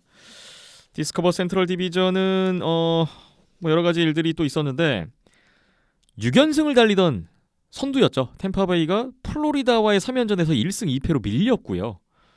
여기에 뭐 캐롤라이나도 최근 3연승을 달리다가 오늘 연승은 마감됐네요. 오늘 플로리다와 캐롤라이나 경기가 있었는데 플로리다가 연장승을 거두면서 지금 플로리다가 승점상 디비전 선두로 올라섰습니다. 예. 이러다 보니까 지금 플로리다, 템파베이, 캐롤라이나 이 세 팀이 경기 수가 똑같은데 승점 1점 차. 뭐 탑3 약간 이런 분위기를 지금 내고 있고요. 뭐 사실 큰 차이는 없습니다. 예. 근데 지금 시카고가 요즘 너무 좋네요. 최근 7경기 6승 1패 페이스를 보이면서 지금 시카고가 경기는 제일 많이 치렀지만 승점상으로는 이제 앞서 말씀드린 그 세 팀과 지금 나란히 하고 있는 상황이고 뭐 승점상 순위는 2위까지 올라왔습니다. 오늘도 이겼어요. 뭐 그런 가운데 지금 뭐 승점 획득률로만 보면 뭐 시카고, 콜럼버스, 댈러스까지 세 팀이 지금 중위권 형성이 되고 있고 내슈빌과 디트로이트가 좀 여전히 하위권에 있는 그런 상황입니다. 디스커버 센트럴 디비전 한 주 간략하게 한번 정리를 해주실까요? 시카고 같은 경우에는 예. 지금 굉장히 흐름 자체는 좋은데 좀 불안하긴 합니다. 사실은 이제 경기력 자체에서 최근 5승 1패죠. 이 팀도 6경기 봤을 때 6경기 5승 1패 7경기로 확장하면 6승 1패 이렇게 되네요. 6승 1패인데 근데 지금 최근에 연장을 너무 많이 갔어요. 댈러스 2연전도 연장에서 2대1 승리 둘 다. 예. 그리고 13일 콜럼버스전도 3대2 승리인데 연장승, 디트로이트전 3대2 승리인데 연장승이죠. 이런 부분이 있고 오늘 디트로이트전도 사실상 1대0 승리거든요. 예. 이런 부분을 봤을 때는 조금은 불안한 게 있다. 이제 아주 이제 시원한 완승 같은 느낌이 없었다라는 부분은 조금은 우려를 해야 될 부분이 있습니다. 예. 연장을 많이 가는 거는 이제 뭐 거듭 말씀드리지만 그렇게 좋은 사인은 아니에요. 사실은 연장 이후로는 어느 쪽이든 승부가 맺어질 수 있는 그런 부분이기 때문에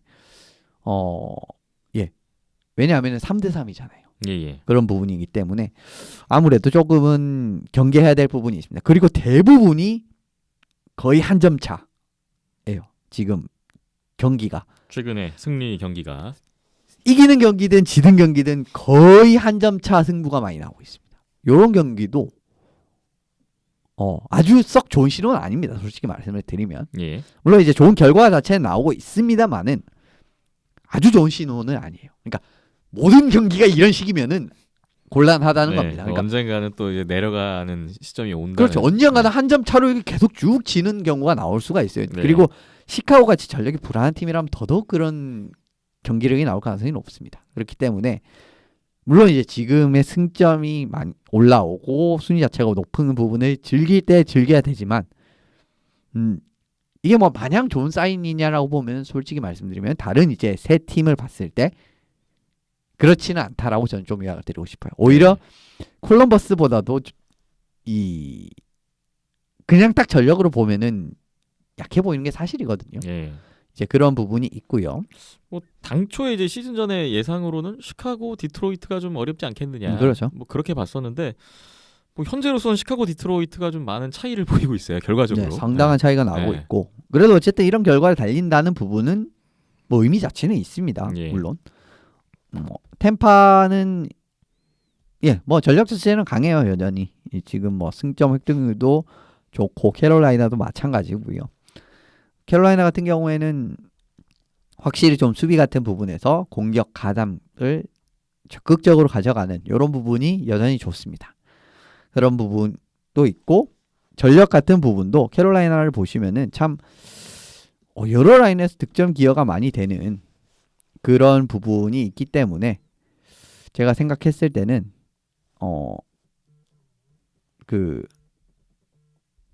괜찮지 않나 예. 싶은 좀 그런 게 있어요. 그리고 템파도 뭐 지금 뭐 지표 자체는 나쁘지 않습니다.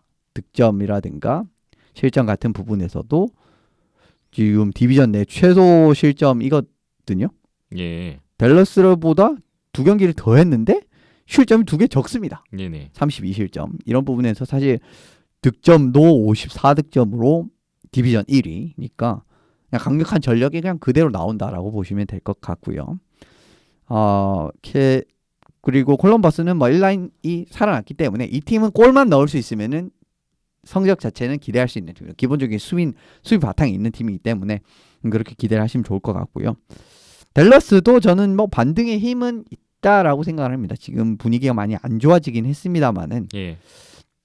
팀의 전반적인 수비 체계라든가 후도빈 선수가 약간 개인적인 무리를 빚고 출장 안 하다가 다시 또 돌아왔단 말이에요. 그럼 뭐 주전 골리도 복귀를 했고 수비가 전반적으로 타이트한 데다가 뭐 득점 라인도 지금은 일부 자원 빠진 거 치고는 괜찮아 보입니다. 예. 그런 부분이 있기 때문에 괜찮고 참 내슈빌은 글쎄요. 이 팀도 올해 괜찮지 않을까라고 생각을 했는데 하인스 체제 이제 존 하인스 감독이 부임한 이후에 팀이 많이 좋아질 거로 이제 팀이 의견이 좀 많이 갈리기는 했었어요. 그래도 이제 이 감독도 이제 뉴저지에서 생각보다 한 시즌 보여준 게 있고 공격적인 부분에서 분위기를 바꿀 수 있는 감독이다라고 생각을 하면서 좀 좋아하는 부분도 있었던 있었던 반면에 그냥 뉴저지에서 결국은 뭐 그렇게 잘한 건 없었어라고 이제 굉장히 회의적인 시각을 한 이제 전망하는 분들도 많았는데 예. 결과적으로 좀 회의적인 그 시각이 좀 맞아 들어가는 좀 올해 내슈빌이 진짜 2도 아니고 저도 아닌 팀이 되지 않았나라는 생각이 들어서 좀 안타까운 부분이 있습니다. 예. 뭐 디트로이트 같은 부분은 뭐 사실 올해 뭐 그렇게 큰 기대를 안 했기 때문에 큰 말씀은 안 드려도 될 것 같네요. 예. 디스커버 센트럴 디비전 간략하게 뭐 순위대로 한번 봤고요. 오늘 이 디비전에서 좀 더 자세하게 이야기를 나눠볼 팀은 바로 플로리다 팬서스입니다. 사실 플로리다가 개막 후에 승점을 잘 챙겼었잖아요. 근데 좀 상대 팀들이 좀 약팀 상대로 승점을 챙기고 있는 게 아니냐, 뭐 그런 좀 시각도 있었어요. 근데 지난주에 템파베이와의 3연전에서 위닝 시리즈를 거두면서 이 디비전에 지금 선두로 올라서 있습니다. 일단 템파베이와의 시리즈가 좋았기 때문에 뭐 이 이야기부터 좀 해봐야 될 것 같은데요. 템파 같은 경우에는 사실 3연전이었거든요. 그래서 쉽지가 않겠구나. 그리고 첫 경기는 어떻게 잡았지만은 두 번째 경기 완패를 했단 말이에요. 그래서 이거는 참 뭐 무난하게 템파가 또 그 단계기 잡으면서 위닝 가져가겠는데 했는데 졌어요. 그러니까 플로리다가 이겼단 말이에요. 예. 이런 부분에서 지금 이 정도까지 사실 플로리다가 올라올지는 몰랐거든요. 예, 기대보다 훨씬 이제 웃도는 그런 모습을 보인다라고 말씀을 드릴 수가 있을 것 같습니다. 예.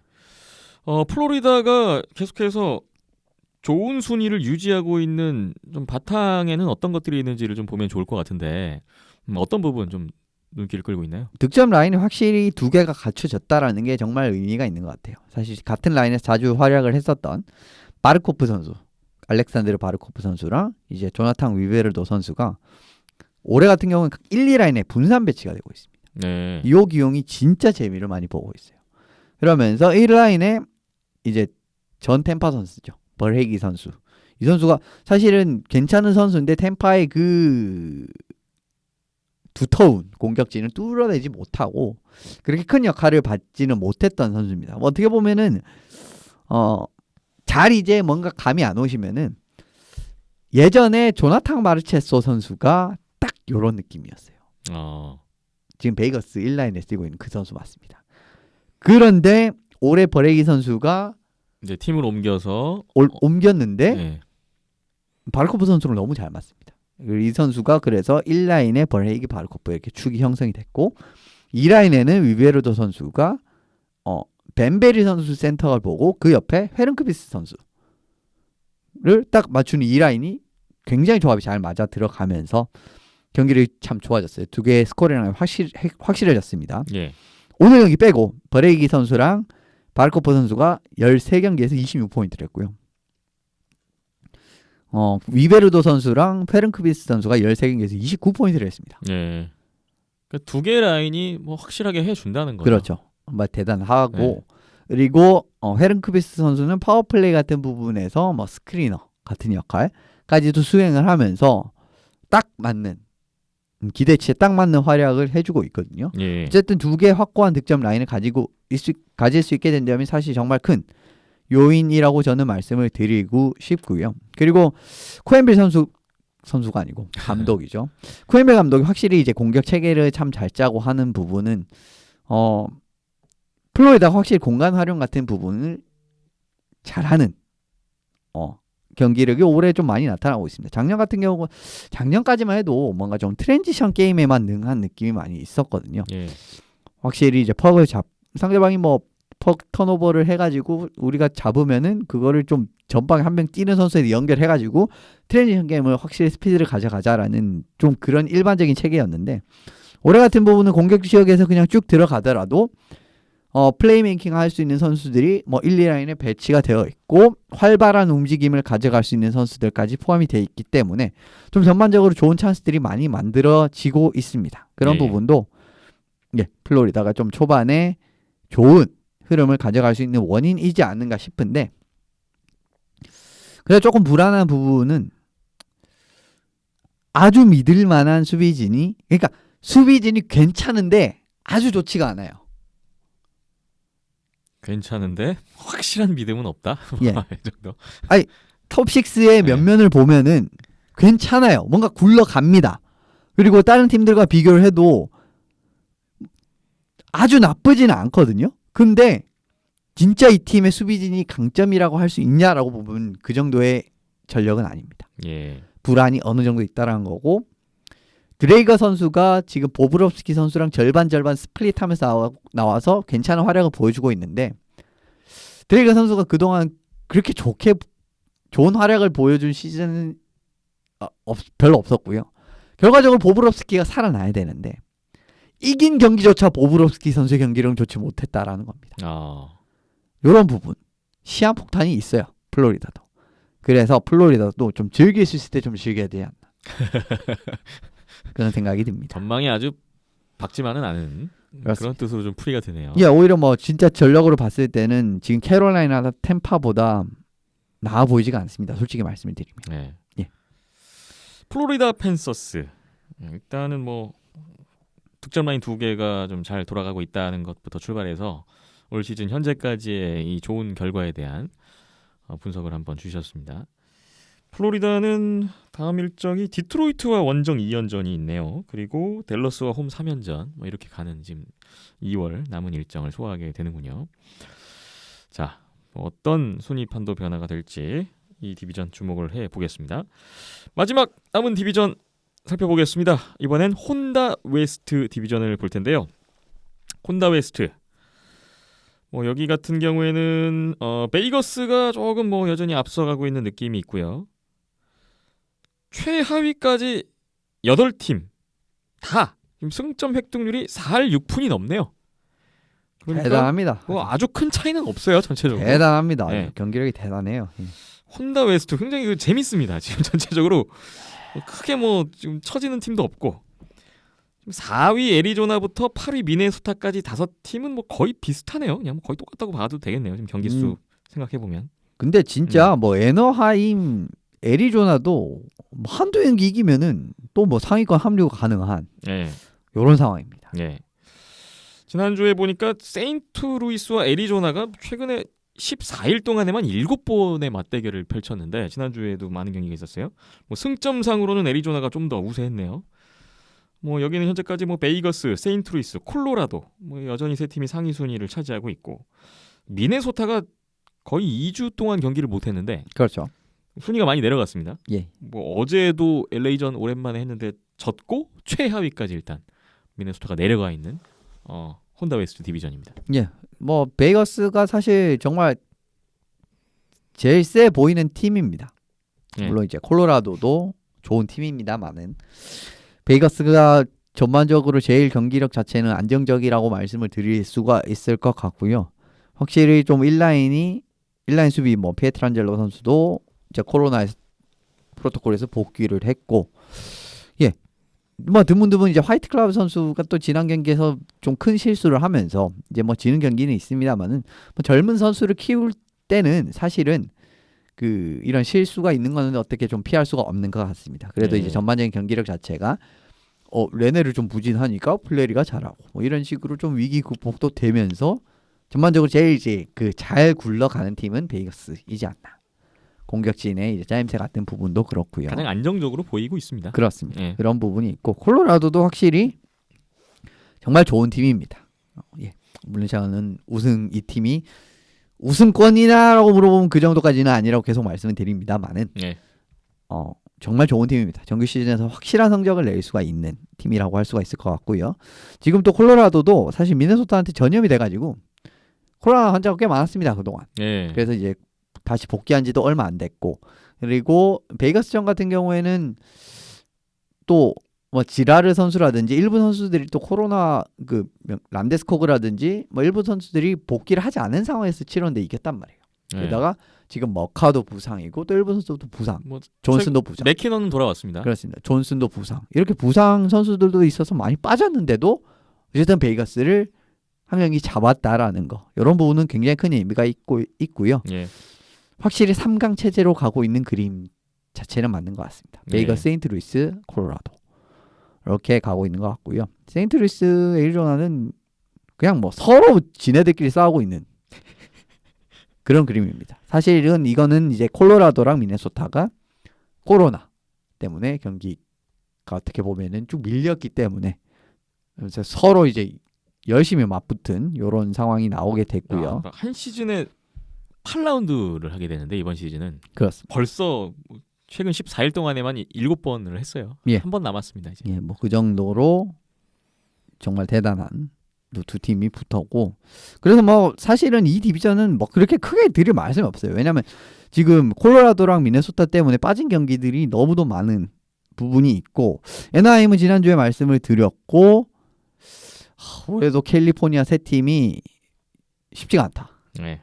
이런 흐름이 쭉 나오고 있고요. 쉽진 않지만 그래도 계속 희망은 있다. 그렇죠. 아직 네. 희망은 있습니다. 생각보다는 발전했다. 예. 그러니까 이렇게 말씀을 드릴 수도 있을 것 같아요. 네, 뭐 지난 시즌에 사실은 비하면. 그렇죠. 네. 뭐 이 세 팀 같은 경우에는 그동안 부상 같은 경우에 작년 같은 게 좀 부상 같은 것도 많았고 이런 부분도 있었기 때문에 조금 불안했는데, 그래도 예, 생각보다는 좀 비비고 있지 않나. 올해 지금 혼다 웨스트 디비전 4위 싸움은 참 많이 치열하게 가지 않을까. 예. 이런 상황이 나오고 있습니다. 네. 이런 가운데 오늘 좀 자세히 이야기를 나눠볼 팀이 바로 그 캘리포니아 이야기가 나오는데 LA 킹스입니다. LA 킹스가 어제 미네소타전도 4대0 승리를 거뒀고 일단 세너제이 미네소타 잡고 2연승. 최근 3경기 연속 승점 행진을 하고 있는데 LA 킹스에서 좀 긍정적인 면을 보셨다고요? 파워플레이입니다. 파워플레이. 세 경기 호성적의 원인이에요. 사실 어떻게 보면 지금 세 경기에서 13번의 파워플레이 기회 잡으면서 5골 넣었습니다. 예. 뭐 승리에 굉장히 절대적인 역할을 했다고 해도 과언이 아닌데 상당히 좋고요. 매년 이제 공격에서 항상 LA가 문제가 있었습니다. 진짜 나사가 빠진 모습이었거든요. 최근 몇 년간. 그리고 가장 최근에 플레이오프에 진출해서 그 베이거스에게 깨졌었던 그 해도 수비는 진짜 좋았는데 골을 못 넣어서 집니다. 이 팀은. 예. 그런 흐름이 쭉 한 몇 년, 한 3, 4년 이어지다가 올해 드디어 진짜 공격에서 진짜 칭찬을 드리는 요런 이제 그림이 나오게 됐는데 지금 파워플레이 1라인이 참 그 조합 자체가 괜찮습니다. 어떻게 보면 참 백전 노장 선수들로 많이 구성이 됐는데 다우디, 브라운, 코피타르 요 세 선수와 함께 그리고 캠페 선수, 아이어펄로 선수 이렇게 어떻게 구성이 됐습니다. 사실은 예. 이제 최근에 LA 경기를 많이 보신 분들은 아시겠지만 코피타르, 브라운, 아이어펄로 요 세 명의 그 1라인 포워드 조합 자체는 굉장히 괜찮아요. 예. 이런 선수들이 그대로 이제 자리를 잡으면서 캠페 선수가 들어오고 예, 파워플레이가 지금 1라인이 확실히 파워플레이 1라인 확실하게 이제 구축이 됐다라는 부분이 있죠. 이제 네트 근처에서 확실히 코피타르나 브라운 선수가 있고 그리고 뭐 캠페 선수는 플레이메이킹 파워플레이에서 플레이메이킹 같은 부분을 해줄 수가 있고요. 그리고 네트 앞에서 사실은 어떻게 보면은 브라운, 코피타르, 아이어플로가 다 어떻게 보면 좀 기여를 해줄 수 있는 그런 자원인데다가 다우디 선수의 포인트샷 이런 부분은 굉장히 이제 조합 자체가 좋다라고 네. 말씀드릴 수가 있고 파워플레이 전체 14골 넣었는데 그중 11골을 요 5명 선수가 기록을 했습니다. 예, 그 정도로 좋은 호흡을 보여주고 있는 데다가 시즌 파워플레이 성공률이 지금 25%입니다. 예. 물론 아직 초반입니다만은 지금 최근 두 시즌 파워플레이 LA 파워플레이를 봤을 때 17%, 15%였습니다. 그 정도로 좋지가 못했는데 확실히 지금 나아진 모습, 좀 공격적인 부분에서 나아진 부분이 나오니까 좀 승리를 가져가는 경기도 많아지고 전반적으로 좀 팀 분위기도 올라올 수 있는 그런 분위기를 마련했다고 보는 게 맞는 것 같거든요. 예. 그렇기 때문에 좀 이런 분위기만 유지를 할 수 있다면 더 좋을 것 같고 지금 LA가 스페셜 팀도 다 괜찮고 페널티 킬링도 지금 83%, 85% 가량이기 때문에 정말 좋습니다. 그렇기 때문에 결과적으로 골텐딩 조너선 킹만 조금 정신을 차리면 네. 이 팀도 지금 피터슨 선수는 잘하고 있거든요. 백업으로 뛰고 있는 퀵 선수만 조금 이제 복귀를 해서 복귀를 지향이 한 것 같은데 약간 빠져 있다가 경기력이 올라오게 된다면 LA도 4위 가능성 충분히 있다고 봅니다. 예. 지금 뭐 누구에게나 4위는 지금 열려 있잖아요. 예. 기회가 지금. 아 근데 열려 있는데 솔직히 말씀드리면 애너하임이랑 세너제이 좀 어려워 보이거든요. 그 두 팀보다는 그래도 LA가 좀 더 낫다고 예. 보시는군요. 그러니까 뭐 어떻게 보면은 지금 요 남한 5팀들 중에 제일 유력한 팀은 미네소타긴 한데 뭐 미네소타 애리조나랑 어떻게 보면 좀 확실히 좀 비빌 만한 그런 위치로까지도 충분히 올라갈 수 있지 않나라는 생각이 들었던 지난 네. 3경기였습니다. 네. 파워플레이에서의 호조가 지금 LA 킹스 좋은 결과로 이어지는 거 있는 것 같고요. 최근의 경기에서는 더 좀 특히나 그렇군요. 혼전 양상을 보이고 있는 혼다 웨스트 디비전 이렇게 정리를 해봤습니다. NHL 벌써 뭐 팀당 한 15경기씩 소화가 됐는데 글쎄요 약간 좀 어느 정도 좀 뭔가 플레이오프 갈 수 있는 팀 못 갈 것 같은 팀 윤곽이 좀 나오고 있지 않나 이런 생각까지 드는데 이미 그렇습니다. 네. 뭐 좀 그림 자체는 그려지고 있죠. 사실 네. 뭐 시즌 한 4분의 1 정도 한 것 같은데 네. 하지만 뭐 매 시즌 그랬지만 뭐 시즌 후반부에 반전이 항상 있잖아요. 그렇습니다. 갑자기 치고 올라오는 팀, 야, 뭐 갑자기 추락하는 팀. 밴쿠버도 제가 뭐 매번 최근 좋은 소식을 못 말씀 안 드렸지만 네. 뭐 밴쿠버도 뭐 갑자기 뭐 몇 연승 하고 하면은 또 모릅니다. 지금 이 지금 디비전 막 상황 보면 정규 시즌 한 30경기 이후에 치고 올라올 수도 있어요. 그렇습니다. 갑자기. 예. 갑자기 뭐 5연승 6연승 해버리면 모릅니다. 지금 네. 또 왜냐하면은 이 4위도 여기도 3, 4위가 막 그렇게 쭉 치고 나간 느낌이 아니기 때문에 몰라요. 그러니까 아직까지 뭔가 순위 그림을 그리기는 어렵지만은 그래도 대충은 이 팀은 좀 세구나. 이 팀은 올해도 틀려 먹었구나. 이 팀은 그래도 이제 순위 플레이오프권 싸움은 되겠구나라는 그림 자체는 좀은 그려진 것 같습니다. 네. 뭐 어쨌거나 각 팀을 응원하고 계시는 팬 여러분들께서는 끝까지 희망을 잃지 마시고 가능성은 항상 열려 있으니까 즐겨 주셨으면 좋겠습니다. NHL 이야기 다음 주에도 계속되니까요. 또 기다려 주시고요. 비하인더넷 260회 함께하고 계십니다. 잠시만 쉬었다가 다음 이야기 풀어보겠습니다.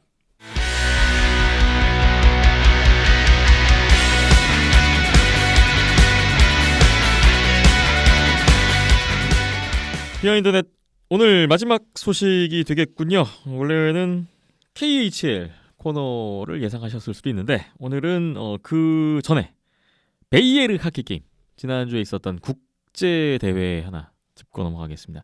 뭐 지난주에 저희가 한번 예고도 한번 드렸던 대회인데 스웨덴에서 열렸던 베이에르 하키 게임 우리나라 시각으로는 뭐 설 연휴 기간 동안에 치러졌고요.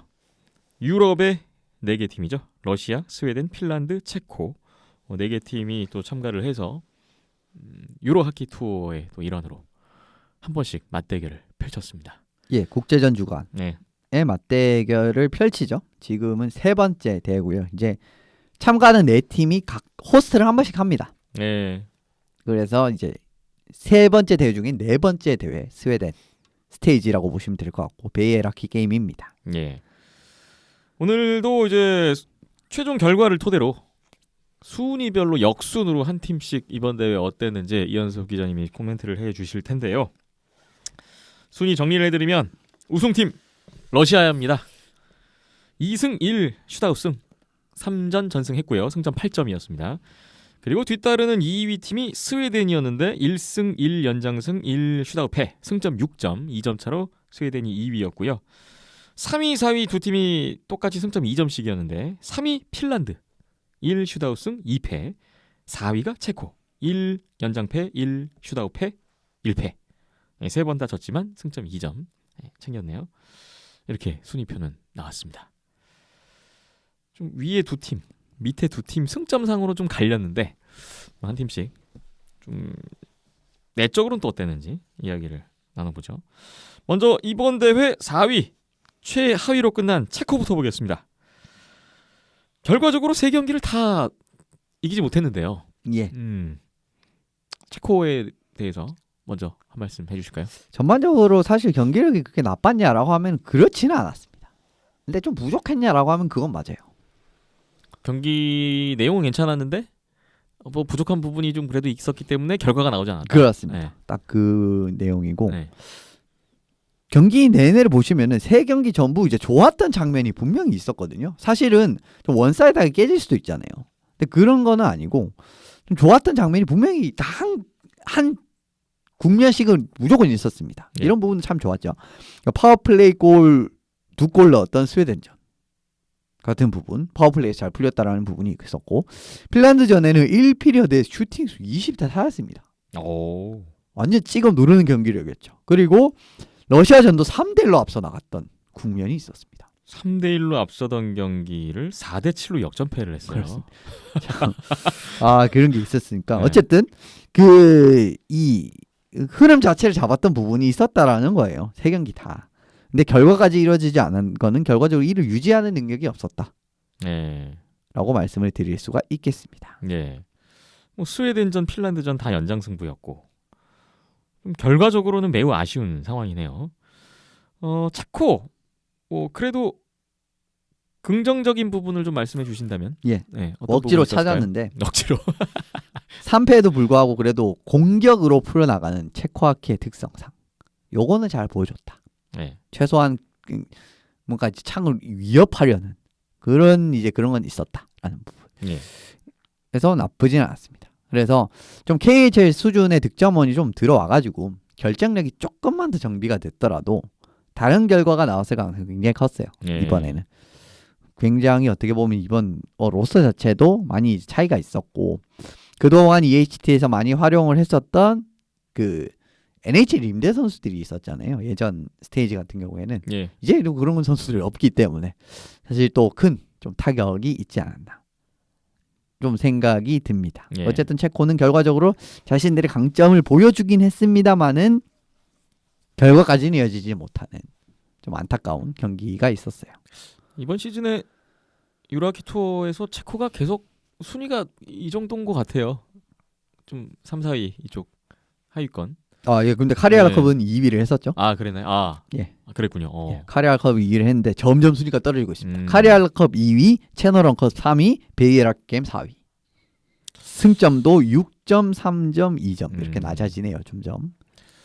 자, 뭐 어떤 게 문제인지는 이번 대회 또 드러났기 때문에 뭐 그 아쉬운 부분 보완을 어떻게 해 나갈지 다음 대회 또 봐야 될 것 같습니다. 다음은 3위 핀란드였습니다. 핀란드가 뭐 일단 러시아전, 체코전 한 골차 승부였고요.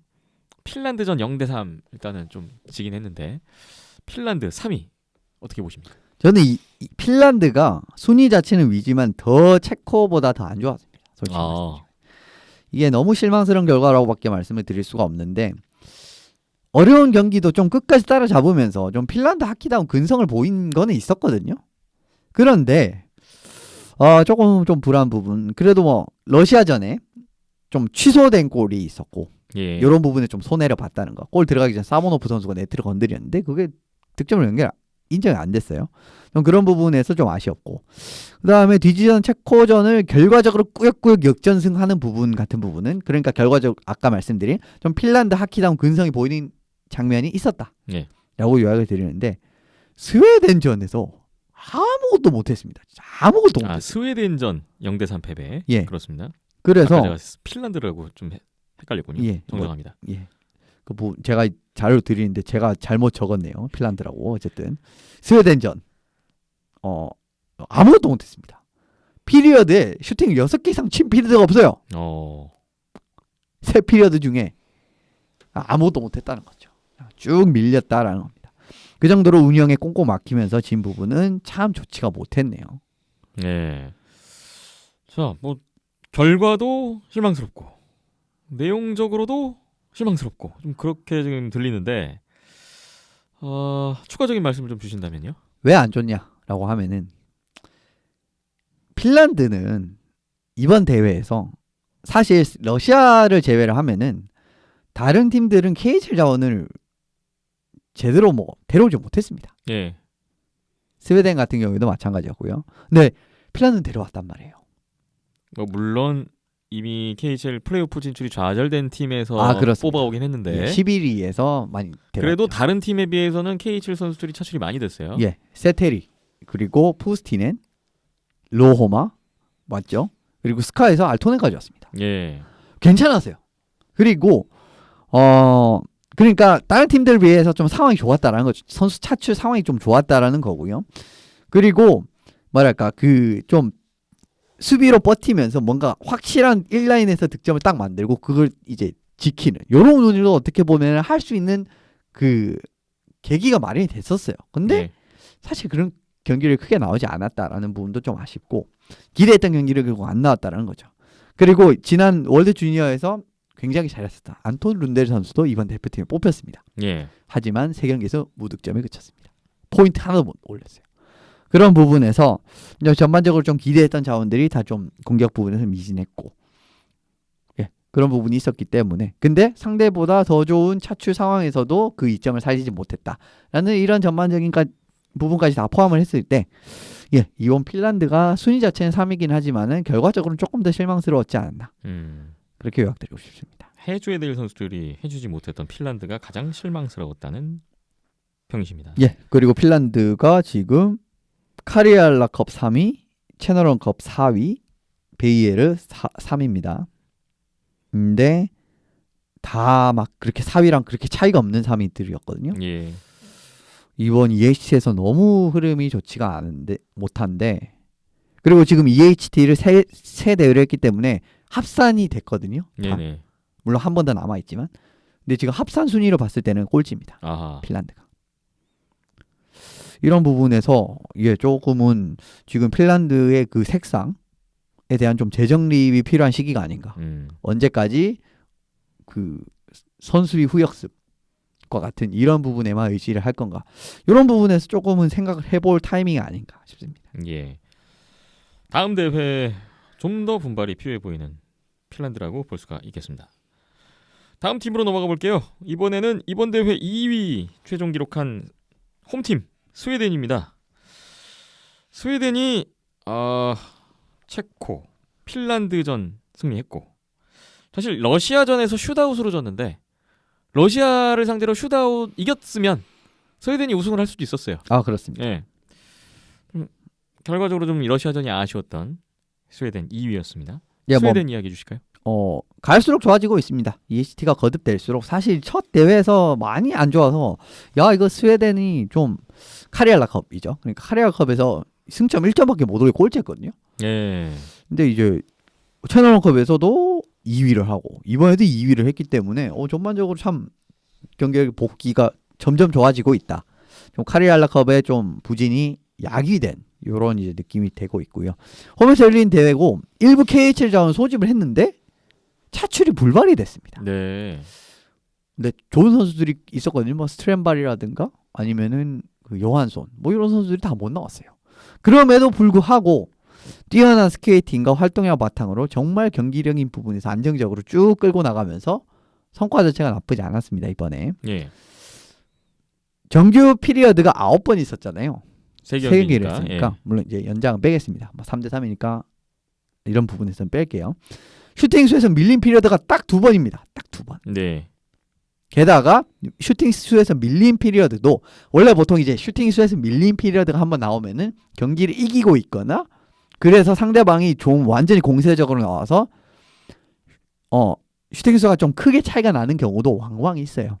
근데 슈팅 수에서 밀린 피리어드조차 상대방에게 10개 이상 슈팅 내준 피리어드가 없습니다. 네. 그 정도로 그냥 안정적으로 쭉 경기가 끌고 나갔다라는 거죠. 그리고 이번에도 러시아랑 경기를 해서 슛아웃에서 졌기 때문에 항상 러시아가 스웨덴전이 쉽지가 않아요. 그렇죠.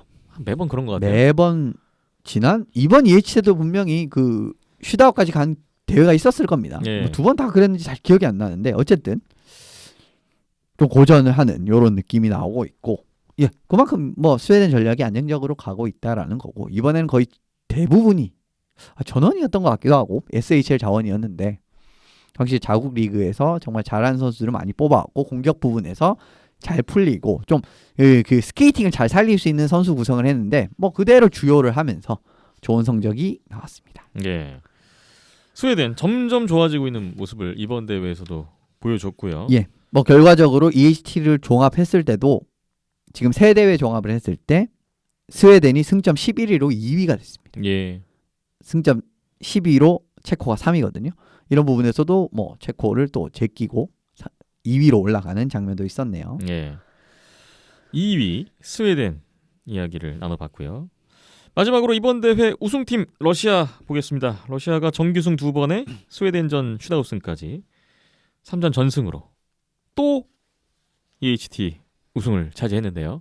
뭐 이번 대회는 U20 대표팀 감독 라리오노프 감독 체제로 출전했던 대회고 뭐 전체적으로 선수들 연령대도 어린 선수들 위주로 이제 선발을 했었잖아요. 예. 또 이제 어쨌든 우승이라는 결과를 냈습니다. 굉장히 낮았죠. 이번에 그 연령대 자체도 낮았고 사실상 언더 23 정도 느낌이었습니다. 전반적인 선수 구성을 봤을 때. 예. 몬테카리알라컵이랑 똑같이 승점 8점으로 우승을 차지했습니다. 그런 부분에서 뭐 젊은 선수들이 잘 지휘를 하고 있다라고 하고 이번에도 비중이 좀 더 높았던 첫 2경기 핀란드 스웨덴전은 사모노프 선수가 나왔어요. 네. 그래서 역시 EHT 레벨에서는 그러니까 월드 챔피언십의 NHL 선수들을 제외하면은 뭐 사모노프가 어떻게 보면 넘버원이다. 그렇다라고 보시면 됩니다. NHL 선수를 뺀다면. 하지만 지금 NHL은 사실 뭐 NHL 지금 러시아 좋은 골리들이 너무 많기 때문에 네. 결국 뭐 이 선수 다 들어오면은 뭐 한 5순위, 6순위, 7순위, 8순위까지도 밀릴 수 있는데 어쨌든 그렇다라는 겁니다. EHT 레벨에서 주전은 확실히 사모노프다. 왜 그런 말씀을 드리냐면은 브라긴 선수도 중요한 선수를 자꾸 선수라고 그러는데 브라긴 감독도 대표팀 채널- 감독. 예. 예. 채널원컵 때 사모노프 선수를 더 많이 기용을 했습니다. 예. 다 나왔던 것 같아요. 이때도. 그리고 라리오노프 감독까지 사모노프 선수를 기용을 더 중요한 경기에서 기용을 하고 세 번째 체코전에서 아스카로프 선수가 나왔단 말이에요. 예. 이런 부분을 보셔도 확실히 EHT에서의 주전은 사모노프다라고 보시면 될 것 같고 핀란드전 22세이브 2실점, 스웨덴전 29세이브 1실점 활약 자체도 상당히 좋았습니다. 이런 부분에서 승리에 기여를 한 부분도 있었고요. 핀란드전 같은 경우에는 이제 승리한 방법도 여러 가지로 나왔는데 핀란드전은 1라인의 활약을 바탕으로 우승을 했고 1라인은 이 프리뷰도 아니고 잠깐 언급했을 말씀을 드렸지만은 자페로프 체오비치 선수가 있는 요 1라인이었습니다. 예. 토르페도 1라인 선수들이 버티고 있는 이 1라인을 바탕으로 이기게 됐고 두 번째 경기는 너무 이제 저득점전 서로 이제 수비전 양상으로 끌고 가는 부분도 승리를 했었고 그리고 체코전 같은 경우에는 진짜 여러 라인이 고루 주르르륵 터지면서 그냥 선수진에서 압도를 하는 장면이 나왔거든요. 그런 부분도 좀 좋았다라고 할 수 있는 부분이고 이번에는 확실히 A팀이 아닌 느낌으로 나오다 보니까 조금은 좀 다른 이번에 부투조프 선수가 부투조프. 그러니까 지금 아무르에서 올해는 뛰고 있을 겁니다. 원래는 아드미랄에서 뛰다가 네. 극동팀에서 뛰는 선수죠. 좀 이게 약팀에서 뛰는. 그렇죠. 예. 부투조프 선수인데요. 부투조프 선수가 올해 괜찮았는데 올해 부투조프 선수가 대표팀 뽑혔는데 부투조프 선수가 이번 대회에서 상당히 좋았습니다. 거의 2라인 포워드로 활약을 하면서 득점에서도 좀 좋은 모습을 많이 보여주는 부분이 나왔기 때문에 라리오노프 선수가 이런 유형의 선수들도 잘 활용을 하는구나 라는 점도 볼 수 있었던 그런 점도 어떻게 보면 좀 러시아 입장에서 러시아 하면 어떻게 보면은 또 스카 체스카 위주로 너무 가는 게 아닌가 이런 이제 말씀을 실제로 좀 그런 이제 면모도 많이 나오긴 하지만은 최근 들어서 체스카의 비중이 상당히 이제 EHT만 봐도 체스카 선수들을 많이 뽑지도 않으면서 이번에 소르킨 선수 정도였던 것 같아요. 소르킨. 예. 근데 스카야 굉장히 협회랑 줄이 있는 팀이기 때문에 많이 차출이 되고 젊은 선수도 많이 있는데 이제 이런 식으로 여러 자원들을 좀 활용을 하는 그런 부분도 괜찮았습니다. 그리고 소치 에이스인 이름이 갑자기 생각이 안 나는데 올해 소치에서 굉장히 좋은 모습을 보이고 있는 공격수. 그 선수 이름 갑자기 생각이 안 나. 아무튼 전반적으로 조금 여러 자원들까지도 많이 활용을 하는 그런 장면도 볼 수가 있었기 때문에 전반적으로 흐름 자체가 참 좋았던. 이번 대회로 러시아가 완전 A 대표팀이라고 보기가 좀 어려운 어린 선수들 위주로 나오다 보니까 그동안에 좀 주목받지 못했던 선수들도 좀 볼 수 있는 기회도 됐던 것 같고요. 세르게이 시멜요프 선수죠. 이 선수 소치 선수요. 27살이라서 좀 나이가 많긴 한데 전반적으로 어쨌든 많은 팀들의 이런 좀 자원들을 또 일부 자원들을 좀 발굴해서 활용을 하려는 이런 움직임까지도 어떻게 보면 좀 볼 수가 있는 대회라고도 요약을 할 수가 있을 것 같습니다. 네. 유로 하키 투어 베이에르 하키 게임. 오늘 지난주에 있었던 이 대회를 이렇게 정리를 해봤습니다. 그리고 마지막으로 러시아가 그래서 다음 EHT 대회의 성적에 관계없이 이번 시즌 EHT 우승 확정이 됐습니다. 남은 한 대회가 있지만 이미 세 개 대회에서 모두 전체 1위는 확정이 됐군요. 모두 승점 8점을 차지하면서 24점이 됐고 앞서 말씀드렸듯이 스웨덴이 승점 11점이기 때문에 스웨덴이 다음 대회에서 아무리 승점 많이 따도 9점이잖아요. 그 9점 줘도 20점이기 때문에 이미 이제 올 시즌 EHT는 또 러시아의 우승이 확정이 되는 이런 또 대회였습니다. 그렇게 됐군요. 이 베이에르 하키 게임이 열리는 동안에 같은 기간에 컨티넨탈 하키리그 KHL은 잠시 쉬어가는 느낌으로 일정을 보냈는데 그동안 경기를 못했던 코로나19로 경기를 못했던 요케르트 헬싱키 경기 위주로 좀 몇 경기 편성이 됐었던 지난 한 주였어요. 요케르트는 진짜 쉬지를 못하네요. 자, 비하인드넷 260회 이제 마무리할 시간이 왔습니다. 저희 비하인드넷 팟빵과 아이튠스, 네이버 오디오 클립에 항상 있고요. 유튜브 원더스포츠, 네이버 TV에도 원더스포츠 채널 들어오시면 또 감상하실 수가 있습니다. 페이스북과 인스타그램에 온도스포츠 열려 있으니까 항상 뭐 이쪽 통해서 의견 부탁드리겠고요. 다시 한번 말씀드리지만 그 중계 시청 이벤트 또 관람 후기 이벤트까지 함께 한다고 합니다. 이벤트 참여 많이 해주시고 보다 많은 분들이 하키 즐기시고 상품도 나눠가는 그런 장이 마련됐으면 좋겠습니다. 저희는 다음 주에 261회로 다시 돌아올 것을 말씀드리면서 이만 물러가겠습니다. 지금까지 이현섭 기자였고요. 저는 김대범이었습니다. 오늘도 끝까지 함께해 주신 여러분 대단히 고맙습니다.